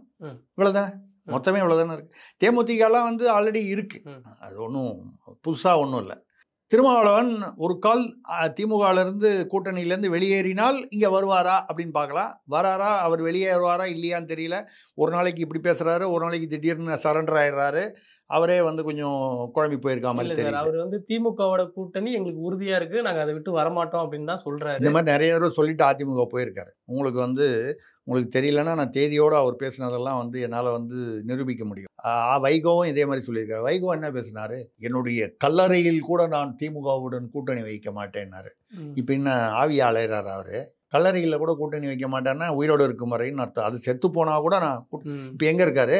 இல்லை இந்த அரசியல் இப்போ ஸ்டாலின் அவர்கள் வந்து பேசும்பொழுது என்னுடைய குடும்பத்திலிருந்து என்னை தவிர யாருமே அரசியலுக்கு வரமாட்டார்கள்னு சொன்னார். உதயநிதி அவர்களை வந்து பேட்டி கண்டபோது நான் சினிமா நடிகன், எனக்கு சினிமா தான் விருப்பம், யாருமே எங்கள் குடும்பத்திலேருந்து எங்கள் அப்பாவை தவிர அரசியலுக்கு நாங்கள் வரமாட்டோம், நானும் வரதா வந்து அபிப்பிராயம் இல்லைன்னாரு.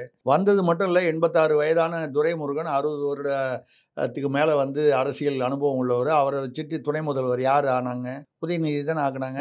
இல்லை அந்த அமைச்சர் அவையில் யாருமே அதை வந்து எதிர்க்கல சார். எதிர்த்துருந்தா ஒரு வேளை அவங்களுக்குள்ள எங்களுக்கு கொடுங்க, மூத்த அமைச்சர்கள் நாங்கள் இருக்கோம், இந்த பொறுப்பை கொடுங்க அப்படின்னு சொல்லிட்டு தான் நம்ம அதை பேசலாம். அவங்களுக்குள்ள அது அண்டர்ஸ்டாண்டிங்கில் கேட்கலன்னு உங்களுக்கு தெரியுமா? கேட்கணுன்னா அன்பரசனையும் திருசக்தி சுந்தரராமனையும் கூப்பிட்டு சாட்சி வச்சுக்கிட்டு தான் கேட்பாங்களா? அங்கே கேட்காம அங்கே என்னெல்லாம் பிரச்சனை நடக்குதுங்கிறது உங்களுக்கு தெரியலன்னு நினைக்கிறேன். கனிமொழி அவர்கள் இப்போ வருத்தப்படுறதுக்கு காரணம் என்ன? துரைமுருகன் வருத்தப்படுறதுக்கு காரணம் என்ன? அங்கே உள்ள மருமகனுக்கும் மகனுக்கும் உள்ள பிரச்சனை ஏன்னா, சபரீசனுக்கும் உதயநிதிக்கும் உள்ள பிரச்சனை கோல்டு வாரு. ஏன்னா வந்து ஆட்சியில் இல்லாத போது கட்சியை கட்டுக்கோப்பாக வைத்திருந்தது வந்து சபரீசன். நீங்கள் வந்து இல்லை அவர் அந்த கம்பெனி வச்சுருக்காரு, இந்த கம்பெனி வச்சுருக்காரு, நான் அதுக்குள்ளே போகல. அதெல்லாம் நியாயமானு பார்த்தீங்கன்னா எந்த அரசியல்வாதி எடுத்தாலும் அதில் நீங்கள் உதாரணங்கள் வரும். ஒருத்தருக்கு 100 உதாரணங்கள் வரும், ஒருத்தருக்கு 50 வரும். அவ்வளோதான் வித்தியாசம். ஆக அந்த மாதிரி அவங்க எல்லா இடத்துலையும் அந்த பிரச்சனைகள் இருக்குது. அன்றைக்கி சொன்னமேன்னு யாரும் கவலைப்படல. இதே தான் மதவாத கட்சி அல்ல பாஜகன்னு சொன்ன அதே கலைஞர் வந்து சொல்லலையா? மதுரையில் வந்து இந்திரா காந்தி அம்மையார் வந்தபோது திமுக யாரோ ஒரு ஆள் கல் எடுத்து அடித்து அந்த அம்மாவுக்கு மண்டையில் ரத்தம் வஞ்சிருச்சு. இந்த மாதிரி திமுக ஆள் அடித்து அந்த அம்மா வந்து இந்திரா காந்திக்கு ரத்தம் வஞ்சிதுன்னு கேட்டபோது அம்மையாருக்கு வந்து மண்டையில் மாதவிலக்காக இருக்கும்னு சொன்னார் கலைஞர். அடுத்த ஒரு வருஷத்துக்குள்ள நேருவின் மகளே வருக, நிலையான ஆட்சி தருகன்னு சொன்னார்ல. யாராவது மக்கள் யாராவது வந்து ஓட்டு போடாமல் தற்கொலை பண்ணிக்கிட்டாங்களா? இல்லை அவரை போய் கேள்வி கேட்டாங்களா? இல்லை கேட்டால் தான் அவர் பதில் சொல்ல போகிறாரா? ஸோ நான் சொல்கிறது வந்து அரசியலில் இதெல்லாம் அப்படி தான் மாறி மாறி பேசுகிறதுங்கிறது திருமாவளவன் ஆகட்டும், கலைஞர் ஆகட்டும், எடப்பாடி ஆகட்டும், யாராகட்டும், இது வந்து சகஜம். இப்போ கூட்டணி பாஜகவுடன் சேர வேண்டுமா வேண்டாமா? இல்லை ஒரு கள்ள சந்திப்பு நடக்குது அப்படின்ற மாதிரி ஒரு குற்றச்சாட்டு எழும்புது சார். அதிமுக வந்து பாஜக கூட ஒரு கள்ள இல்லை அதுதாங்க, அது கள்ள சந்திப்பு வந்து அவ்வளோ தூரம்லாம் நீங்கள் போக வேணாம். வேலுமணி, தங்கமணி, சி.வி. சண்முகம் போன்ற அடுத்த எடப்பாடிக்கு அடுத்த நிலையில் இருக்கக்கூடிய தலைவர்கள்லாம் பாஜகவோட கூட்டணி சேரணும் இல்ல முக்கியமா அந்த செங்கோட்டையன். இல்லைங்க, அதாவது செங்கோட்டையன் அந்த அணியில் இருக்காரு. ம். ஆனால் நீங்கள் வந்து செங்கோட்டையன் வந்து அடையாளமாக வந்து பார்த்தீங்கன்னா சீனியர் எம்ஜிஆர் காலத்து தலைவர். ம். அதே சமயம் வாக்கு வங்கி அப்படின்னு போனால் எடப்பாடி பின்னால் கொங்கு மண்டலத்திலேருந்து மொத்தம் 34 எம்எல்ஏல இல்லை 32 34 இருக்காங்க கொங்கு மண்டலத்தில் மட்டும். ம். யாருக்கு? அதிமுகவுக்கு. அதில் 7 பேர் மட்டும்தான் எடப்பாடிக்கு சப்போர்ட்டர். ம். பாக்கி 26 27 வந்து வேலுமணிக்கு சப்போர்ட்டர். ம். இப்போவும் வந்து பாஜகவுடன் கூட்டணி வைக்க வேண்டும் அப்படின்னு சொல்லி எடப்பாடிட்ட போர்க்குரல் எழுப்புறது வந்து 7 முன்னாள் அமைச்சர்களும் 13 நிர்வாகிகளும் நேற்று ஒரு பத்திரிகையில் வந்த தகவல். முன்னால் 6நாங்க, இப்போ 7நாங்க. 6 7 அது ஒன்றும் பெரிய வித்தியாசம் இல்லை. இது எதுக்காக சொல்கிறேன்னால் அவர்களுடைய எதுக்காக அவங்க கூட்டணி சேரணும்? பாஜக பேரில் அவங்களுக்கு பாசம்னு அப்படி சொல்ல, அவங்க ஒன்றும் இல்லை. ஆட்சிக்கு வருவதற்கு வாய்ப்பு இருக்கிறதா? அதிமுக தனியாக நின்னா வாய்ப்பு இல்லை. ஏன் வாய்ப்பு இல்லை? ஒன்று, திமுகவை கம்பேர் பண்ணும்போது பலவீனமாக இருக்குது. ரெண்டாவது, திமுகவில் 2000 ரூபா கொடுப்பாங்கன்னா அதிமுகவில் என்றைக்குமே ஜனங்களை கேளுங்க, திமுகனா 2000 ரூபா கொடுப்பாங்க, அதிமுக 1000 ரூபா கொடுப்பாங்க. இங்கே 50% டிஸ்கவுண்ட். அது எப்போவுமே அது எதனாலையோ அது அப்படி தான், வழக்கம் அப்படி தான். இதை தாண்டி இப்போ விஜய் வந்து ஒரு புது வரவு. விஜய் வரது மட்டும் இல்லாமல் அவர் வந்து அவருக்கு பின்னால் வந்து யார் இருக்கா? அவரோட கூட ஆதவ் அர்ஜுனா இருக்கிறார். யார் அவர்? மார்ட்டின், லாட்ரி மார்ட்டின் அவருடைய மருமகன், அவருடைய குடும்பம். லாட்ரி மார்ட்டின் வந்து திமுக ஆட்சி 2026 வருவதற்கு நான் விடமாட்டேன். ஏதோ அவங்களுக்குள்ள தொழில் வியாபாரம் ஏதோ ஒரு பிரச்சனை, பொருளாதார விஷயத்தில் ஏதோ பிரச்சனை. அது பெரிய அளவில் தொழிலதிபர், பெரிய அளவில் வியாபாரம் அப்படின்னாலே அரசியலில் ஆட்டோமேட்டிக்காக எங்கேயோ இடத்துல ஒன்று இணைவாங்க, இல்லை பிரிவாங்க, அது வரும். ஸோ அதில் ஏதோ பிரச்சனை அப்படின்னு சொல்லி ஏதோ 1500 கோடி ரூபாய் யாரோ யாரையோ ஏமாற்றிட்டு தான் சொல்கிறாங்க. இதில் யார் விடா கண்டான் யார் கொடா கண்டான் நமக்கு தெரியல. சரி, ரைட்டு, அது அவங்களுக்குள்ள.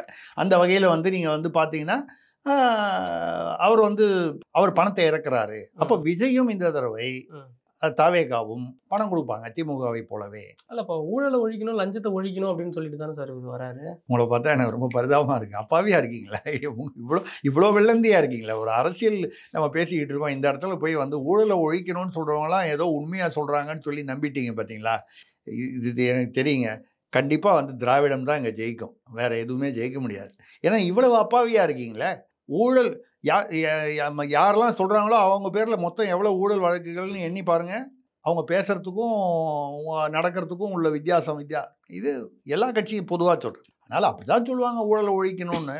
அவங்க ஆட்சிக்கு வர வரைக்கும் அப்படி சொல்லுவாங்க. ஆட்சிக்கு வந்தப்புறம் ஏங்க, எந்த செந்தில் பாலாஜி வந்து போக்குவரத்து துறையில் ஊழல், கண்டக்டர் டிரைவர்கிட்ட வந்து காசு வாங்கிட்டு போட்டாருன்னு வந்து 2016 கரூரில் போய் ஸ்டாலின் சார் என்ன சொன்னார்? எதிர்கட்சி தலைவர், கரூரில் வந்து ஒரு கொள்ளைக்காரர் இருக்கிறார், அவர் பெயர் செந்தில் பாலாஜின்னு சொன்னார். தம்பி கண்ட்ரோலில் வச்சிருக்கிறாரு தான் இந்த ஏரியாவையே. கரூரில் கொள்ளைக்காரர்னு சொன்னார், இல்லை கொள்ளை அடிக்கிறார்னு ஏதோ மொத்தம் கொள்ளைங்கிற வார்த்தை யூஸ் பண்ணார். அதே வழக்கு அவர் திமுக வந்துட்டார். அது செந்தில் பாலாஜியை வந்து இப்போ வந்து 5 கட்சி அமாவாசைன்னு சொல்கிறாங்க. ஏன்னா அவர் ஒரு ரவுண்டு போய் 5வது கட்சி இது மறுபடியும் திமுக. ரைட்டு, அமாவாசைங்கிறது அந்த அமைதிப்படை அமாவாசையினால் வந்தது. அது ரைட்டு, வந்துட்டார், இருக்கார். அதே வழக்கு நீங்கள் 2016 அவரை கொள்ளைக்காரர் என்று எந்த வழக்கை குறிப்பிட்டீர்களோ, எந்த புகாரை குறிப்பிட்டீர்களோ, அதே புகார் வழக்கில் தான் இப்போ வந்து இடியில் வந்து அவர் வந்து கைதாயிருக்காரு. உடனே இப்போ என்ன சொன்னீங்க? அவர் தீரர், தியாகி. சப்போஸ் அது வேற வழக்கு, இது வேற வழக்குன்னா அந்த வழக்கு உண்மையா இருக்கலாம், ஆனால் இது பொய்ன்னு சொல்லலாம். அதிமுகவில் இருக்கும்போது அவர் செய்ததாக சொல்லப்படும் ஊழலுக்காக அவர் திமுக ஆட்சியில் கைது செய்யப்பட்டார். இடியில் வந்து அது வந்து நடவடிக்கை எடுத்தாங்க. அவர் 350 கோடி ரூபாய்க்கு கரூரில் வந்து பிரமாதமாக வீடு கட்டுறாரு. அதெல்லாம் வந்து வெளியில் வந்தது. இதெல்லாம் நடந்தது. அப்போ அங்கே இருக்கும்போது அது பண்ணுனா அது வந்து கொள்ளை. இங்கே உங்கள் கட்சிக்கு வந்தால் அதுக்கு பேர், உங்கள் கட்சிக்கு வந்ததுக்கப்புறம் அதே கொள்ளைக்கு பேர் வந்து தியாகமா? புனிதர் ஆகிட்டார். அப்போ மனிதராக இருந்தார், இல்லை வேறு மாதிரி இருந்தார், இப்போ புனிதர் ஆகிட்டார். இதுதான் இப்போ நீங்கள் கேட்குறது வந்து ஊழல் எல்லாரும் பேசுகிறாங்கன்னா, செந்தில் பாலாஜி கூட ஊழலுக்கு எதிராக பேசுகிறாரு. இதெல்லாம் நீங்கள் காமெடியாக எடுத்துகிட்டு போக வேண்டியது தான். நீங்கள் வந்து இதுக்கு ரொம்ப மனசை போட்டு டென்ஷன் ஆக்கிக்காதீங்க. ஊழல்னு பேசிட்டாங்கன்னு அப்புறம் உங்களுக்கு உடம்புக்கு ஏதாவது வந்துடும். இதெல்லாம் நம்ம காமெடியாக. புதுசாக அரசியலுக்கு வராங்க, ஊழலை ஒழிக்கிறோம், லஞ்சத்தை ஒழிக்கிறோம், தூய்மையான ஆட்சிக்கு வரல. அவங்களாம் ஆட்சிக்கு வரல, அரசியலுக்கு வந்துட்டாங்கல்ல சார். ஏங்க இப்போ விஜய் வந்து ஒரு இந்த அது என்னமோ ஒரு பெரிய ஒரு இந்த லக்ஸரி கார் ஒன்று வாங்கினார். ஏதோ ஒரு foreign car, Rolls Royce Grande நம்ம பேர், அது ஒரு கார் வாங்கினார். அது வந்து பாண்டிச்சேரியில் ரிஜிஸ்டர் பண்ணார். ஏன்னா 10 லட்ச ரூபாய் 12 லட்ச ரூபாய் அங்கே வந்து வரி கம்மி. அதுக்கப்புறம் அந்த சென்ட்ரல் ஒரு இம்போர்ட் டியூட்டி ஒன்று இருக்குது. அது வந்து அந்த அலெக்ஸ்னு ஒரு ஆள் தான் வந்து நிறைய தமிழ்நாட்டில் இந்த மாதிரி ஃபாரின் கார்லாம் வந்து அது செகண்ட் ஹேண்ட் கார்னு பொய் சொல்லி அதுக்கான பொய்யான டாக்குமெண்ட்ஸை தயார் பண்ணி அது கம்மியாக டியூட்டி வரா மாதிரி ஒரு அலெக்ஷன் ஒருத்தர் அப்புறம் கைது பண்ணாங்க. இதில் வந்து இவரும் ஒன்று, அதில் உதயநிதி ஸ்டாலின் இருக்கார், விஜயும் இருக்கார், இந்தியா சிமெண்ட் சீனிவாசன், இப்படி ஒரு ஒரு பிரபலங்கள் வந்து ஒரு 7-8 பேர் இருந்தாங்க அந்த அது இதை மாதிரி கார் வாங்கினது. இப்போது நீங்கள் நியாயமாக மத்திய அரசுக்கோ மாநில அரசுக்கோ இல்லை அரசுக்கு செலுத்த வேண்டிய வரியை நீங்கள் ஏமாற்றி அது நீ ஏமாத்தினது மட்டும் இல்லாமல் ஹைகோர்ட்டில் போய் நான் கட்ட மாட்டேன் அப்படின்னு கேஸ் போட்டு ஹைகோர்ட் வந்து கட்டி தான் ஆகணும்னு சொல்லிச்சு. இவர் வந்து ஊழலை ஒழிச்சிடுவார் நம்புறீங்க? ஏங்க அவர் வாங்குறாரு இந்த அது எவ்வளவு அந்த அந்த அந்த ரோல்ஸ் ராய்ஸு கிட்டத்தட்ட 5 கோடி ரூபா ஏதோ சொல்கிறாங்க. அது வந்து நீங்கள் பார்த்தீங்கன்னா 5 கோடி ரூபாய்க்கு ஒரு சுமாராக வச்சுங்க. 5 கோடி 4 கோடியாக இருக்கலாம், 6 கோடியாக இருக்கலாம். 5 கோடின்னு 5 கோடி ரூபாய் கொடுத்து கார் வாங்கும்போது அதுக்கு உண்டான வரியை கட்டினா என்ன கஷ்டம்? அதில் 10 லட்சம் ரூபா வந்து அரசாங்கத்தை ஏமாற்றணும்னு நினைக்கும் போது இவர் வந்து ஊழலை ஒழிச்சிருவார் நம்புறீங்க? உங்களுக்கு இன்னும் தலை நிறைக்கல. சும்மா கருப்பாக இருக்கேன்னு பார்த்தீங்களா? அதெல்லாம் சும்மா டை அடிக்கிறது தான். இளமை தான். இளமை இல்லை, இளமை, அவ்வளோதான். அனுபவம் வந்தால் தெரியும். இதெல்லாம் வந்து இப்படி தான் வந்து பேசுவாங்க. நான் வந்து விஜயை மட்டும் குற்றம் சொல்லணுங்கிறதுக்காக சொல்லலை. இப்போ எல்லாரும் ஆட்சிக்கு வரணும், ஒரு பதவிக்கு வரணுங்கிற வரைக்கும் எல்லா விதமான தத்துவங்கள்லாம் பேசுவாங்க. சத்தியமாக வந்து இது என்னை போல் வந்து ஹரிச்சந்திரன் கிடையாதும்பாங்க. வந்தப்புறம் தான் எவ்வளவு ஹரிச்சந்திரன்கள் இருக்கிறார்கள் என்பது வந்தப்புறம் தெரியும். இப்போ நம்ம பிரசாந்த் கிஷோரை வச்சு அவர் தேர்தல் வியூகங்கள்லாம் ஏங்க, அதாவது பீகாரில் அவர் கட்சி ஜனசுராஜ் 6 இடைத்தேர்தலில் நின்று 6லையும் டெபாசிட் காலி. அந்த ஆளை நம்பி 300 கோடி ரூபாய் கொடுக்கறதுக்கு என்னை பொறுத்த வரைக்கும் அது வேஸ்ட்டு. அப்படி ஜெயிக்க முடிஞ்சிருந்தா அவர் வந்து அவருடைய கட்சியை ஜெயிக்க வைக்கிறதுக்கு அவரால் ஸ்ட்ராட்டஜி ஒழுங்காக பண்ண முடியல. அவராக வந்து இது காக்கா உட்கார பணம் பண்ண மாதிரி வந்து அவருக்கு ஏதோ ஒரு டிமாண்ட் வந்துருச்சு. இதே காங்கிரஸுக்கு வந்து அவர் வந்து ஒரு பீரியடில் ஒர்க் பண்ணார் ஏதோ மாநிலத்தில். அந்த மாநிலத்தில் தோற்று போயிட்டார்ல. அப்போ தோற்று போனதுனால அப்போ பிரசாந்த் கிஷோரால் தோற்றுதுன்னு கேட்டிங்கன்னா அப்போ உடனே அவர் என்ன சொல்லிட்டாரு? ராகுல் காந்தி சரியில்லை, அவர் இப்படி பண்ணிட்டாரு அப்படி பண்ணிட்டாரு. போன வாட்டி திமுகவுக்கு அவர் தான் சார் தேர்தல் வியூகம் கொடுத்து வெற்றி பெற்றிருக்காங்க. கரெக்டுங்க. நான் தான் சொல்கிறேன், ஜெயிச்ச போது பிரசாந்த் கிஷோரால் ஜெயிச்சாங்கன்னு சொல்லும்போது தோத்த போது அவர் வந்து பிரசாந்த் கிஷோரால் தோத்தாருன்னு ஒத்துக்கிறாங்களா? அவர் ஒத்துக்கிறாரா? ஒத்துக்க மாட்டார்ல. ஜெயிச்ச போது என்னால் தான் ஜெயிச்சாருன்னு அவரே தான் சொல்லியிருக்காரு. 100 கோடி ரூபா மினிமம் நான் ஒரு தேர்தலுக்கு வாங்குவேன். 300 வாங்கினார் திமுக கிட்ட, 300 380ங்கிறாங்க. அது 100க்கு மேலே போச்சுன்னா எவ்வளோ சைபர் தான் நமக்கு என்ன? அது எதுக்காக சொல்கிறேன்னா, பிரசாந்த் கிஷோர் அவருடைய கட்சின்னு ஒன்று ஆரம்பித்து பீகாரில் இடைத்தேர்தலில் 6 இடத்துலையும் டெபாசிட் காலி. இவர் வந்து தமிழ்நாட்டில் வந்து இப்போ என்ன பண்ணிட போகிறாருன்னு எனக்கு தெரியல. இது வந்து ரைட்டு, ஏதோ முயற்சி பண்ணுறாரு விஜய். அதில் ஒரு வியூகம் கொடுத்துருக்காரு. ஒரு வீட்டுக்கு 1 வாக்குகள் வாங்குற மாதிரி நீங்கள் வேலை செய்யணும் அப்படின்ற மாதிரி சொல்லியிருக்கிறாரு. ஒரு வீட்டுக்கு 1 வாக்குன்னா அப்போது ஒரு 3000 ரூபா அலாட் பண்ணியிருக்காருன்னு அர்த்தமாக இருக்கலாம். எனக்கு அது என்ன அர்த்தம்னு புரியல. இல்லை, நீங்கள் ஓட்டுக்கு காசு எப்படி வாங்குறீங்களோ அது தான் கையை வச்சு தான் கண்ணையே குத்திக்கிற மாதிரி அப்படின்ற மாதிரி சொல்கிறாரு. அப்படி தான் சொல்லுவாங்க. இப்போ 5 கட் அவுட் வச்சார்.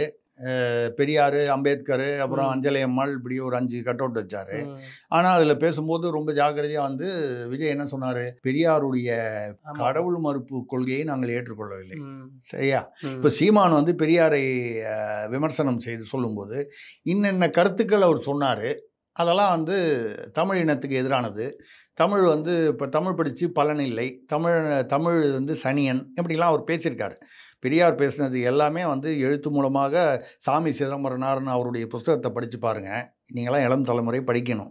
அப்புறம் ஆணைமுத்துன்னு அவருடைய இருந்தவர், அவர் எழுதின புத்தகம்லாம் படிங்க. ஈவேரா வந்து தன்னுடைய சுயசரிதையில் என்னெல்லாம் அவர் என்ன மனநிலையில் எந்த காலகட்டத்துக்கு சரியான பொருந்த கருத்தாக சொல்லியிருக்காரு. இப்போ நீங்கள் அதை எடுத்து பேசுனீங்கன்னா அது சரியாக வராது அப்படின்ற மாதிரி அவங்க சொல்கிறாங்க. 1950களில் வந்து அவர் வந்து ஜெர்மனியில் போய் நிர்வாண கிளப்பில் நின்றுட்டு அவரும் நிர்வாணமாக புகைப்படம் எடுத்துகிட்டு போட்டார். 1950கள் காலகட்டத்தில் வந்து நிர்வாணமாக இருப்பது வந்து இந்தியாவில் வந்து தமிழ்நாட்டில் வந்து அந்த காலகட்டத்திற்கு பொருத்தமானதா? நீங்கள் வந்து அதாவது ஏதாவது அவங்க வாயில் வந்து வந்தது சொல்லிட்டு அந்த காலகட்டத்திற்கு என்ன காலகட்டத்திற்கு அவர் வந்து செருப்பு போட்டுட்டு போனார். அவருடைய முதல் மனைவியான நாகம்மை வந்து பின்னால் வரும்போது பார்த்தீங்கன்னா செருப்பு இல்லாமல் நடந்து வருவாங்க சுடுமணலில். அவர் தான் பெண்கள் முன்னேற்றம், பெண்கள் சுதந்திரத்துக்கு வந்து பாடுபட்டாரா? இந்த மாதிரி நிறைய கேட்க முடியும். ஆண்கள் வப்பாட்டிகள் வச்சுக்கலாம், 4-5 வப்பாட்டிகள் வச்சுக்கலாம் போது பெண்கள் 4-5 வப்பாட்டங்கள் வைத்தால் தவறில்லைன்னாரு. இது பேர் சமூக நீதியா? ஆண்கள் வைத்துக்கொள்ளக்கூடாதுன்னு நீங்கள் சொல்லுங்கள். ஒருவனுக்கு ஒருத்தி தான் இருக்கணும், அது ஒழுக்கம் இருக்கணும் குடும்பத்தில்னு சொல்லுங்கள், நியாயம், சமூக நீதி. அவன் புருஷன் 4 பேரை வச்சுக்கிட்டா நீ 4 பேரை வச்சுக்கான்னு சொல்கிறது வந்து இதுக்கு எதுக்கு சமூக நீதி? தப்பாக நினச்சிக்காதீங்க. உங்கள் வீட்டில் உங்கள் குடும்பத்தில் உங்களுக்கு சொந்தமானவங்க உங்களுக்கு வேண்டியவங்க வீட்டில் இந்த மாதிரி யாராவது ஏன் அந்த ஆள் 4 ஊரில் 4 பொம்பளையை வச்சுருக்கான், நீ 4 பொம்பளையை வச்சுக்கன்னு சொல்லி பாருங்கள், வழக்கமாத்துக்கட்டை பிஞ்சிரும். தவறு செய்பவர்கள் எல்லா சமுதாயத்திலும் எல்லா காலத்திலும் இருந்திருக்கிறார்கள். ஆண்களும் இருந்திருக்கிறார்கள், பெண்களும் இருந்திருக்கிறார்கள். நம்ம அதெல்லாம் இல்லைன்னு சொல்ல. ராமாயண காலத்திலேயே ராவணன் ராம முண்டாட்டியை தூக்கிட்டு போனது தானே ராமாயணமே. ஸோ எல்லா பீரியட்லையும் தவறுகள் நடந்திருக்கு. பட் தவறுகளை நீங்கள் நியாயப்படுத்தக்கூடாது. அது சரின்னு நீங்கள் சொல்லக்கூடாது. தவறை தவறு என்று குறிப்பிட வேண்டும். நீங்கள் பல பெண்களிடம் செல்லலாம் அப்படின்னு சொல்லி அவரே எழுதியிருக்காரு. நான் எனக்கு 18 வயது ஆகும்போது எனக்கு சம்பாதியம் இல்லை, நான் ஒரு விபச்சார விடுதியில் பணி செய்து நான் சம்பாதித்தேன்னு எழுதுறாரு. அது கூட சம்பாதிச்சாரு, வேற வழியில் சம்பாதிச்சார். காவிரி கரையில் அவர் விபச்சாரிகளுடன் அவர் உல்லாசமாக இருந்தார். தன்னுடைய மனைவியை விட்டு சமைத்து கொண்டு வர சொன்னார். எல்லாருக்கும் போகிறதுக்கு யார் என்ன கொடுமை பாருங்க. அந்த அம்மாவுக்கு புருஷன் கெட்டு போனது மட்டும் இல்லாமல் 4-5 பொம்பளைங்களோட ஈரோடு காவிரி கரையில் கூத்தடிக்கும் போது அவ்வளோ பேருக்கும் சேர்த்து சமைச்சு எடுத்துக்கிட்டு போய் போட்டு வரணும்னா அந்த பொம்பளையோட இவர் தான் பெண்கள் சுதந்திரத்தை பற்றி நீங்கள் பேசுகிறீங்க.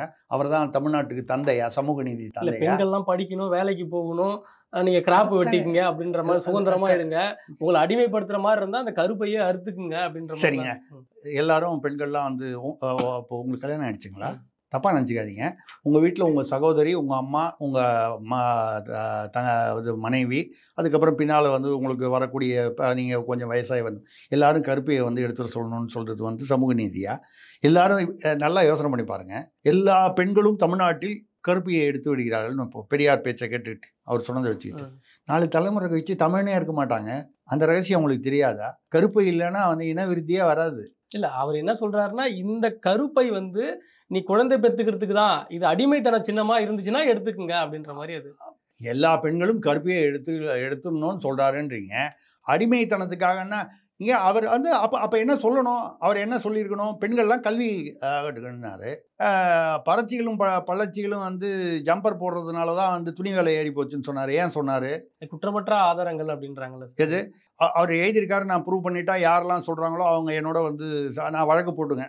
நான் ஆதாரங்கள் அவருடைய விடுதலை பத்திரிகையில் அவர் எழுதின ஆதாரத்தை என்னால் கொடுக்க முடியும். வழக்கு போடுங்க, கோர்ட்டில் கொடுக்குறேன். அதாவது பெரியார் சமூகத்துக்கு நல்லதே ஒன்றுமே சொல்லலை அப்படின்னு நான் சொல்லலை. அவருடைய அதாவது இந்த வே ஆஃப் எக்ஸ்பிரஷன்னு சொல்லுவாங்க. இப்போ ஆண்கள் பெண்களை நிறைய பெண்களோட தொடர்பு வைத்திருப்ப தவறு அப்படின்னா ஒருத்தர் என்ன சொல்லுவார், இது தவறு, ஒருவனுக்கு ஒருத்தி என்ற ஒரு ஒழுக்கம் வர வேண்டும். இவர் அதை கொஞ்சம் என்ன சொல்கிறது, நெகட்டிவாக பேசுகிறாரு. அவன் 4 பேர் வச்சுக்க, நீ 4 பேர் வச்சுக்க. அது ஒரு ஆர்கியூமெண்ட்டுக்காக பேசினா கூட அது அச்சில் ஏறிக்கிறது. நீங்கள் அதை கொள்கை கோட்பாடுன்னு இன்னைக்கு சொல்கிறதுல அர்த்தம் இல்லை. இல்லை, இப்போ அதான் விஜய் பெரிய சீமான் இல்லை அதுக்கு தான் சொல்கிறேன். சீமான் பெரியாருடைய இன்னென்ன கருத்துக்கள் தமிழுக்கு எதிரானது. திருக்குறளையே தங்கத்தட்டில் வைத்த மலம்னு சொன்னார். இப்போ திருக்குறள் என்ன சொல்லியிருக்குன்னா, நான் பத்தினியாக இருந்து நான் சொன்னேன்னா மழை பெய்யும், பச்சை விறகு கூட எரியும் அப்படின்ற மாதிரி ஒரு குறள்லாம் இருக்குது. அப்போ அது நடந்துருமா அப்படின்ற மாதிரி, இது கற்பனை கதைகள் அப்படின்ற மாதிரி தான் இது ஆரியத்துக்கு துணை போகுது. ஆரியத்துக்கு ஆரியத்துக்கு அதாவது இந்த ஆரியன் திராவிடங்கிறதெல்லாம் பம்மாத்து. நீங்கள் ஏன்னா தமிழுக்கு முதல்ல இலக்கண நூல் எழுதினது யாருன்னு தெரியுமா? சொல்ல முடியுமா உங்களால்? அகத்தியர் தான் தமிழுக்கு முதல்ல எழுதினார். சரிங்களா? அது ஒரு 7000 வருஷத்துக்கு முன்னாலன்னு சொல்கிறாங்க. அதுக்கப்புறம் தொல்காப்பியர்னு அவருடைய சிஷ்யர்னா அவருடைய காலத்தில் வாழலை. அதுக்கப்புறம் 300 வருஷம் கழித்து வந்தவர் இதை பார்த்துட்டு அதே மாதிரி எழுதினார் தொல்காப்பியர். இவங்கெல்லாம் நான் ஜாதி அரசியல் பேசுவதற்காக வரவில்லை. இவர்கள் பிராமணர்கள், நீங்கள் பார்ப்பனர்கள்னு சொல்லக்கூடிய பிராமணர்கள், ஆரியர்கள்னு சொல்லக்கூடியவங்க. ஆரியர்கள் கைபர் கணவாய் வழியாக ஆடு மேய்த்து கொண்டு தமிழ்நாட்டிற்கு வந்தார்கள்னு சொல்கிறீங்க. அப்போது ஆடு மேய்த்து கொண்டு வந்த அகத்தியர் ஆரியர், அவர் இலக்கண நூல் எழுதுகிற வரைக்கும் தமிழ்நாட்டில் இருக்கிறவனுக்கு இலக்கணம் தெரியாமையாக இருந்துச்சு. அப்போ இந்த ஆரியம்ங்கிறதுல எங்கேயோ உதைக்கிறதில்லை. அகத்தியர் பிராமண இனத்தை சேர்ந்தவர் அப்படிங்கிறதுக்கான ஆதாரங்கள் இருக்குது. தொல்காப்பியர் இருக்குது, நச்சினார்க்கினியர் இருக்குது. இது மாதிரி சங்க இதில் நிறைய பேர் எல்லா ஜாதியிலையும் சங்க இலக்கிய நூல்கள் எழுதியிருக்காங்க, இவங்களே எழுதியிருக்காங்க. அப்போ இவங்களை ஆரியர்கள் ஆடு மேய்த்து கொண்டு வந்தார்கள்னா, ஆடு மேய்ச்சிக்கிட்டு நம்ம பாஷையே தெரியாமல் தமிழே தெரியாமல் வந்தவர் தான் நமக்கு இலக்கண நூல் முதல்ல எழுதினாருன்னு சொன்னால் இது நம்மளை நாமளே மல்லாக்கப்படுத்திக்கிட்டு எச்ச துப்புற மாதிரி இல்லையா? அப்படி இருக்க வாய்ப்பே இல்லை. எங்கிருந்தோ வந்தவன் நமக்கு இலக்கண நூல் எழுதுறான், இங்கே இருக்கிறவனுக்கு ஒன்றும் தெரியல இலக்கணம் அப்படின்னா இது அபத்தம். அதாவது யதார்த்தத்துக்கு அப்பாற்பட்டதாக இருக்கும். நம்ம அதிமுக விஷயத்துக்கு வந்துடுவோம். அது பெரியார்ட்டு நம்ம ரொம்ப தூரம் போயிட்டோம். அது எதுக்காக சொல்கிறேன்னா, விஜய் வந்து பெரியாருடைய எந்த கொள்கைகள் கோட்பாடுகள் வந்து அவர் வந்து பாராட்டுறாரு, அதை ஏற்றுக்கொள்ளக்கூடியதுங்கிறத வந்து விவரம் சொல்லணும்னு நான் எதிர்பார்க்குறேன். விஜய் வந்து கண்ணாமூச்சி அரசியல் ஆடுகிறார். என்ன கண்ணாமூச்சி அரசியல்? நீங்கள் விக்கிரவாண்டியில் போய் மாநாடு நடத்துறீங்க, விக்கிரவாண்டியில் வெள்ளம் வந்தபோது நிவாரணத்துக்கு அங்கே போய் நிற்க வேண்டியது முதல் ஆள் விஜய் தானே, நிற்கலையே. கேட்டால் காவல்துறை அனுமதி கொடுக்கலங்கிறீங்க. அங்கே போனால் வந்து கும்பல் கூடிடும். ஆமாம், விஜய் போனால் விஜய் மட்டும் இல்லை, சாதாரண ஒரு காமெடி ஒரு நடிகை போனால் கூட வந்து கும்பல் கூட தான் கூடும். நீங்கள் அதான் சொல்லுவேன், ஒரு நடிகரோ நடிகையோ போனால் கூட்டம் கூடும். ஆனால் வந்து அதுக்கு கதாசிரியரோ இல்லை கேமராமேனோ வந்து இப்போ போனால் அவர் யாராவது வந்து மதிப்பாங்களா? அவர் வந்து இவர் தான் அந்த படத்தில் கேமராமேன் அப்படின்னு சொல்லி யாரையாவது வந்து பார்த்துருக்கீங்க? இல்லை. ஆனால் ஒரு சின்ன ரோலில் ஒரு டிவி சீரியலில் நடிச்சிட்டு போனால், நானே டிவி நடிகராக இருந்தேன், தூர்தர்ஷன் இருந்த காலத்தில் நான் ஹீரோவாக இருந்தேன். ரோட்டில் நான் போகும்போது என்கிட்ட வந்து அப்போல்லாம் வந்து செல்ஃபி கிடையாது, ஆட்டோகிராஃப் வாங்குவாங்க. இதுவே நான் வந்து பத்திரிகையில் வந்து எழுதும்போது நான் தான் எழுதுறேன்னு தெரியாத போது யாரும் என்னை வந்து இன்னார்னு சொன்னால் கூட தெரியாது. அது சினிமா, அந்த டிவி ஸ்க்ரீனு அப்படின்னு வரும்பொழுது அந்த வகையில் விஜய்க்கு ஒரு இது இருக்குது. அவர் வந்து ஏன் வந்து அவர் போனால் கைது பண்ணால் பண்ணிட்டு போகிறாங்களே. விக்கிரவாண்டியில் போய் வெள்ள நிவாரணம் பண்ணும்போது காவல்துறை அனுமதி கொடுக்காம அனுமதியை மீறி போய் பண்ணார். அதுக்கு பதில் என்ன பண்ணார், ஒரு 50 பேரை வீட்டுக்கு கூப்பிட்டு சும்மா ஒரு ஷோ மாதிரி வந்து கொடுத்துட்டு போயிட்டாரு. இப்போ பரந்தூர்லேயும் போய் அவர் அனுமதி கொடுக்கலன்னு சொல்லி வேணுமா? இது கண்ணாமூச்சி அரசியல். தமிழ்நாட்டில் நிறைய குற்றங்கள் அதிகமாக இருக்குது சமீப காலங்களில். இதில் வந்து நிறைய பேர் வந்து ஆளுங்கட்சியோட தொடர்புள்ளவர்கள், நிர்வாகிகள், யார் அந்த சார், அப்புறம் யார் அந்த 4 சார், நான் அதெல்லாம் டீட்டெயில்டாக வேறு சேனலெல்லாம் பேசியிருக்கேன். யார் அந்த சார் வேறு, யார் அந்த 4 சார்கள் வேறு, இதெல்லாம் வந்து நிறைய இருக்குது. அதற்கான ஆதாரங்களும் இருக்குது. வழக்குகள்லாம் வரட்டும், பார்ப்போம், அது வரட்டும். நீங்கள் இப்போ செங்கோட்டையன் வந்து நீங்கள் வந்து அவர் ஏதோ ஒரு விழாவில் வந்து எம்ஜிஆர் அந்த சப்ஜெக்டில் போட்டு முடிச்சிருவோம். அதாவது செங்கோட்டையன் வந்து அந்த எம்ஜிஆர் ஜெயலலிதா படம் வைக்கல அப்படிங்கிறது இது வந்து ஒரு அடையாளம். வழக்கமாக வந்து ஏதாவது ஒன்று கருத்து வேறுபாடு வந்ததுன்னா ஒரு சின்ன விஷயத்தை எக்ஸ்கியூஸ்ன்னு இங்கிலீஷில் சொல்லுவாங்க, அதை காரணமாக சொல்லுவாங்க. அதுதான் காரணம்னு நீங்கள் எடுத்துக்கூடாது. அதுக்கு பின்னால் வந்து வேறு மன வேறுபாடுகள் இருக்கும். இப்போ என்னென்னா, வேலுமணி, தங்கமணி, செங்கோட்டையன், சி.வி. சண்முகம் இவங்க எல்லாருமே ஒரு வலுவான கூட்டணி வேணும். வலுவான கூட்டணின்னா சீமான் ஒத்து வர மாட்டார். அவர் கூட்டணி சேர மாட்டார். ஒன்று பாஜகவோட சேரணும், இல்லை விஜயோட சேரணும். 2 இடத்துலையும் ஒரே பிரச்சனை. அங்கே செங்கோட்டையனை வந்து தாவேகாவில் இருந்தும் பிஜேபியில இருந்து தான் தூண்டுதல் பண்ணுறாங்க அப்படின்ற மாதிரி ஒரு குற்றச்சாட்டு இருந்தது சார். செங்கோட்டையனுக்கு பின்னால் என்ன வாக்கு வங்கி இருக்குது? அவர் தூண்டி என்ன பண்ண? செங்கோட்டையன் மட்டும்தான் வருவார். அவர் வீட்லேயே அவருக்கு ஓட்டு போடுவாங்களான்னு நமக்கு தெரியாது. எதுக்கான ஆகணும், அவரை தரக்குறைவாக சொல்லலை. அவருக்கு பின்னால் ஒரு பெரிய ஒரு மாஸ் தலைவர்னு சொல்கிற மாதிரி இல்லை. ஆனால் அதே சமயத்தில் வேலுமணி எடுத்துக்கிட்டிங்கன்னா கம்ப்ளீட்டாக கொங்குல வந்து இந்த தொழிலதிபர்கள் பூரா அவர் கையில் வச்சுருக்காரு. அது அவருடைய சாமர்த்தியம், ஆனால் வச்சிருக்காரு, அதுதான் உண்மை. அப்போ செங்கோட்டையன் விலகினதுனால வந்து ஒன்றும் இல்லை. ஆனால் அது ஒரு அடையாளம், எம்ஜிஆர் காலத்து ஆள், அதனால் அது ஒரு அடையாளம். செங்கோட்டையன் எவ்வளோ சீனியர், அவரே போய் வெளியில் அப்படிங்கிறது ஒரு அடையாளம். அதுக்காக தான் இதுக்கு பாஜக திமுகலாம் ஒன்றும் பண்ண வேண்டியதில்லை. உண்மையை சொல்லப்போனால் அதிமுகவில் எடப்பாடியை எதிர்த்து போர்க்குரல் எழுப்பக்கூடிய அடுத்த நிலை நிர்வாகிகள் அவ்வளவு பேரும் செங்கோட்டையனை ஒரு பகடைக்காயாக இல்லை வந்து ஒரு உதாரணமாக இல்லை அவரை வந்து தூண்டிவிட்டு, ஐயா நீங்கள் சீனியரு, நீங்கள் ஒரு குரல் கொடுத்தீங்கன்னா அதுக்கு ஒரு மரியாதை கிடைக்கும் அப்படின்னு சொல்லி பண்ணுறது தான் அது. ஏன் வந்து அவங்க பண்ணாங்கன்னா, இவங்களுக்கு இப்போ தேவைக்காலையும் இவங்களுக்கு அதே பிரச்சனை. அதிமுகவுக்கு அண்ணாமலை தலைமையிலான பாஜகலையும் அதே பிரச்சனை. என்ன, தாவேக்கால அவர் என்ன சொல்கிறாரு, கூட்டணிக்கு ஒத்துப்பார் விஜய் அதிமுகவுடன். ஆனால் விஜய் தான் ஆட்சிக்கு வந்தால், கூட்டணி ஆட்சி வந்தால் விஜய் தான் முதல்வர். எடப்பாடி ஏற்றுக்கொள்வாரா? ஏற்றுக்கொள்வார் என்று எதிர்பார்ப்பது நியாயமா? நேத்திக்கு வந்த விஜய், முந்தா நேத்திக்கு வந்த அண்ணாமலை, நேற்றுனா நான் சொல்கிறது 4-5 வருஷம், இவர் வந்து 1 வருஷம் கூட ஆகல. இப்போ இவங்கெல்லாம் வந்து முதல்வராக வரணும்னா இவர் துணை முதல்வராக இருக்க முடியுமா? ஸோ அதாவது பிரச்சனை அதுதான். நியாயமா இல்லையான்றது அவங்களுடைய கோணத்திலிருந்து பார்க்கும்போது தான் தெரியும். ஆனால் இவங்க ஏன் பயப்படுறாங்க? வேலுமணியோ செங்கோட்டையனோ இல்லை மற்ற நிர்வாகிகளோன்னா, இப்போ வந்து திமுக இல்லைன்னா அதிமுகன்னு இருக்குது. இப்போ பின்னாலேயே பாஜக வந்துருச்சு. தமிழ்நாட்டில் பாஜக முன்னைக்கு இப்போ கொஞ்சம் வளர்ந்துருக்கு. ஆட்சியை பிடிக்கிற அளவுக்கு வளர்ந்துருக்குன்னு சொல்லலை, ஓரளவுக்கு வளர்ந்துருக்கு. சீமான் என்றைக்குமே தனியாக நிற்கிறாரு, துணிச்சலாக நிற்கிறாரு. விஜய் புது வரவு, அவர் பிரசாந்த் கிஷோர் 20% ஓட்டு வாங்குவார். 20 ரொம்ப ஜாஸ்தி என்னை பொறுத்த வரைக்கும். அப்படி 11லேருந்து 20க்குள்ள வாங்குவாரு அப்படின்னு சொல்லி சொல்றாரு. என்னுடைய கணக்கில் ஒரு சிங்கிள் டிஜிட் சுமார் 10% வாங்குவார். தனியாக இல்ல சார், மாஸ் கிரவுட் இருக்குல்ல சார் அவருக்கு. மாஸ் கிரவுட்ல எல்லாருமே வந்து திமுக காரனும் அங்கே அதில் இருக்கான், அதிமுக காரனும் இருக்கான், வேற கட்சி விசிக காரனும் அவருடைய ரசிகராக இருக்கான்ல. அவன் வந்து ஓட்டு போடணும்னு வரும்போது தன்னுடைய கட்சியை தாண்டி விஜய்க்கு தான் போடுவான்னு நிச்சயமாக போடலாம். போடக்கூடாதுன்னு நான் சொல்லலை. பட் நிச்சயமாக போட்டுருவான்னு சொல்ல முடியாது. ஏன்னா ரசிகர்னு வரும்போது எல்லா கட்சியிலேருந்து இருப்பான். விஜயோட ரசிகர்னு இப்போ கூட தான் வந்து விடாமுயற்சி வரும்போது பார்த்தீங்கன்னா அஜித்தே கடவுளே அப்படின்னு போடுறான். அப்போ அஜித் கடவுள் ஆகிடுவாரா? அந்த ரசிகர் அந்த தமிழ்நாட்டில் எப்பவுமே பார்த்தீங்கன்னா அதனால தான் என்டி ராமராவ் எம்ஜிஆர்லாம் வந்து இங்கே வந்தாங்களே தவிர அமிதாப் பச்சனால் வடக்கில் வந்து அரசியலில் வர முடிஞ்சதா? வரல. எங்கன்னா தமிழ்நாட்டில் இந்த சினிமா மாயை மோகம் அதிகம். இப்போ அதனால் இப்போ இவங்க 2 பேருடைய தலைமையை ஏற்றுக்கொள்ள முடியாது அப்படிங்கிறது எடப்பாடியோட பிரச்சனை. இவங்களோட பிரச்சனை வேலுமணி இவர்களுக்கு என்னென்னா வலுவான கூட்டணி இல்லை என்றால் 2வது இடத்தை நழுவ விட்டு விடுவோம். திமுக அதிமுகன்னு இருக்கும்போது இதை தாண்டி விஜயோ பாஜகவோ இல்லை சீமானோ அதிமுக ஓவர்டேக் பண்ணிடுச்சுன்னு வச்சுங்க, ஒரு எலெக்ஷனில் அதிகமான வாக்குகளோ சீட்டுகளோ வாங்கிடுச்சுன்னு வச்சுங்க, அதுக்கப்புறம் அதிமுக மறுபடியும் மீண்டு எழ முடியாது. 2வது இடத்தையாவது தக்க வைத்து கொள்ள வேண்டும். இப்போ இது தக்க வைத்து கொள்ளணும்னா என்ன பண்ணணும்? யாராவது ஒருத்தர்கிட்ட கூட்டணி சேர்ந்துட்டோம்னா கூட்டணியில் ஒரு அட்வான்டேஜ் என்ன? ஜெயிச்சான்னு வச்சுங்க, 10 சீட் ஜெயிச்சோன்னு வச்சுங்க, எங்களால் 8 சீட் ஜெயித்தோம், அவரால் 2 சீட்டுன்னு சொல்லலாம். எப்படி உண்மை எப்படி வேணாலும் இருக்கலாம். ஆனால் சொல்லும்போது அவரை கேட்டு பாருங்கள், கூட்டணியில் அந்த கட்சியில் 10 சீட்டில் 8 என்னால் ஜெயிச்சது, 2 தான் அவங்களால் ஜெயிச்சது. ஏன்னா பிரித்து பார்க்க முடியாது. கூட்டணின்னு வந்ததுக்கப்புறம் பொதுவாக விழக்கூடிய வாக்குகள். ஸோ அப்போது இந்த 2வது இடத்தை வந்து கூட நம்ம நழுவ விட்டுறக்கூடாது அப்படின்னு யார் நினைக்கிறாங்க? அடுத்த நிலை நிர்வாகிகள் அதிமுகவில். எடப்பாடி வந்து அதை புரிஞ்சுக்காமல் இல்லை, புரிஞ்சுக்கிறாரு. அவருடைய பிரச்சனை இவங்க முதல்வர் வேட்பாளர் வந்து விட்டு கொடுப்பாங்களான்னு பார்த்தா விஜயும் வந்து அவர் முதல்வர் ஆகணும்னு இருக்காரு, அண்ணாமலையும் அவர் முதல்வர் ஆகணும்னு நினைக்கிறார். அதாவது அந்தந்த கூட்டணி ஜெயித்தால். அப்போ எடப்பாடி இவ்வளோ சீனியராக இருந்துக்கிட்டு அவர் எப்படி விட்டுட்டு போவார்? இப்போ இங்கே தான் இந்த சின்னம் ப்ராப்ளம் வருது. இப்போ வந்து இந்த சின்னம் ப்ராப்ளத்தை வச்சு அதிமுக பாஜக கூட்டணியை கொண்டு வருவதற்கு டெல்லி மேலிட பாஜக வந்து முயற்சி செய்கிறது.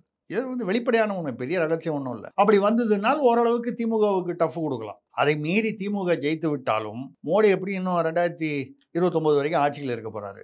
திமுக எங்கே போயிட போகுது? ஆட்சிக்கே வந்தாலும் என்ன பண்ண போகிறாங்க? இங்கே இருக்கும்போது மோடி டவுன் சொல்லிட்டு அங்கே போய்ட்டு வந்து கும்பிட்டு வர போகிறாங்க. இது வழக்கமாக நடக்கிறது தான். அதனால் வந்து அவங்களுக்கு அதே சமயத்தில் அவர்களுக்கு தமிழ்நாட்டில் பாஜக தனிப்பட்ட முறையில் வளர வேண்டும் என்கிற எண்ணம் நியாயமாக. அதனால தான் பார்த்தீங்கன்னா மோடி எங்கே போனாலும் வந்து பார்த்தீங்கன்னா திருக்குறள் பண்ணுவார், நாலடியார் பேசுவார், தமிழ் பேரில் உள்ள பாசத்தை காமிப்பார். நான் வந்து அதனால் அவர் வந்து நடிக்கிறாருன்னு நான் சொல்ல வரல. அரசியல் வரும்போது அந்தந்த பகுதிகளுக்கு ஏற்ற மாதிரி இப்போ தமிழ்நாட்டில் வந்து பேசும்போது ஒரு பொதுக்கூட்டத்தில் பேசும்போது வணக்கம் அப்படிம்பார் மோடி. ராகுல் காந்தி அதே தான் சொல்லுவார். அங்கே கர்நாடகாவில் போகும்போது அந்த மொழியில் சொல்லுவாங்க, தெலுங்கில் பேசும்போது அங்கே சொல்லுவாங்க. அது அதெல்லாம் ஒரு சின்ன சின்ன விஷயங்கள். அதனால் வந்து மோடி வந்து அவர் வந்து தமிழ்நாடு தான் அவருக்கு வந்து அவர் வந்து அடுத்தது வந்து பிரதமர் போஸ்ட்டை விட்டுட்டு தமிழ்நாட்டு முதல்வர் ஆகிட போகிறாருன்னு நம்ம சொல்ல முடியுமா? அது மாதிரி இது வந்து இப்போ அதிமுகவுக்கு சிக்கலான பீரியடு.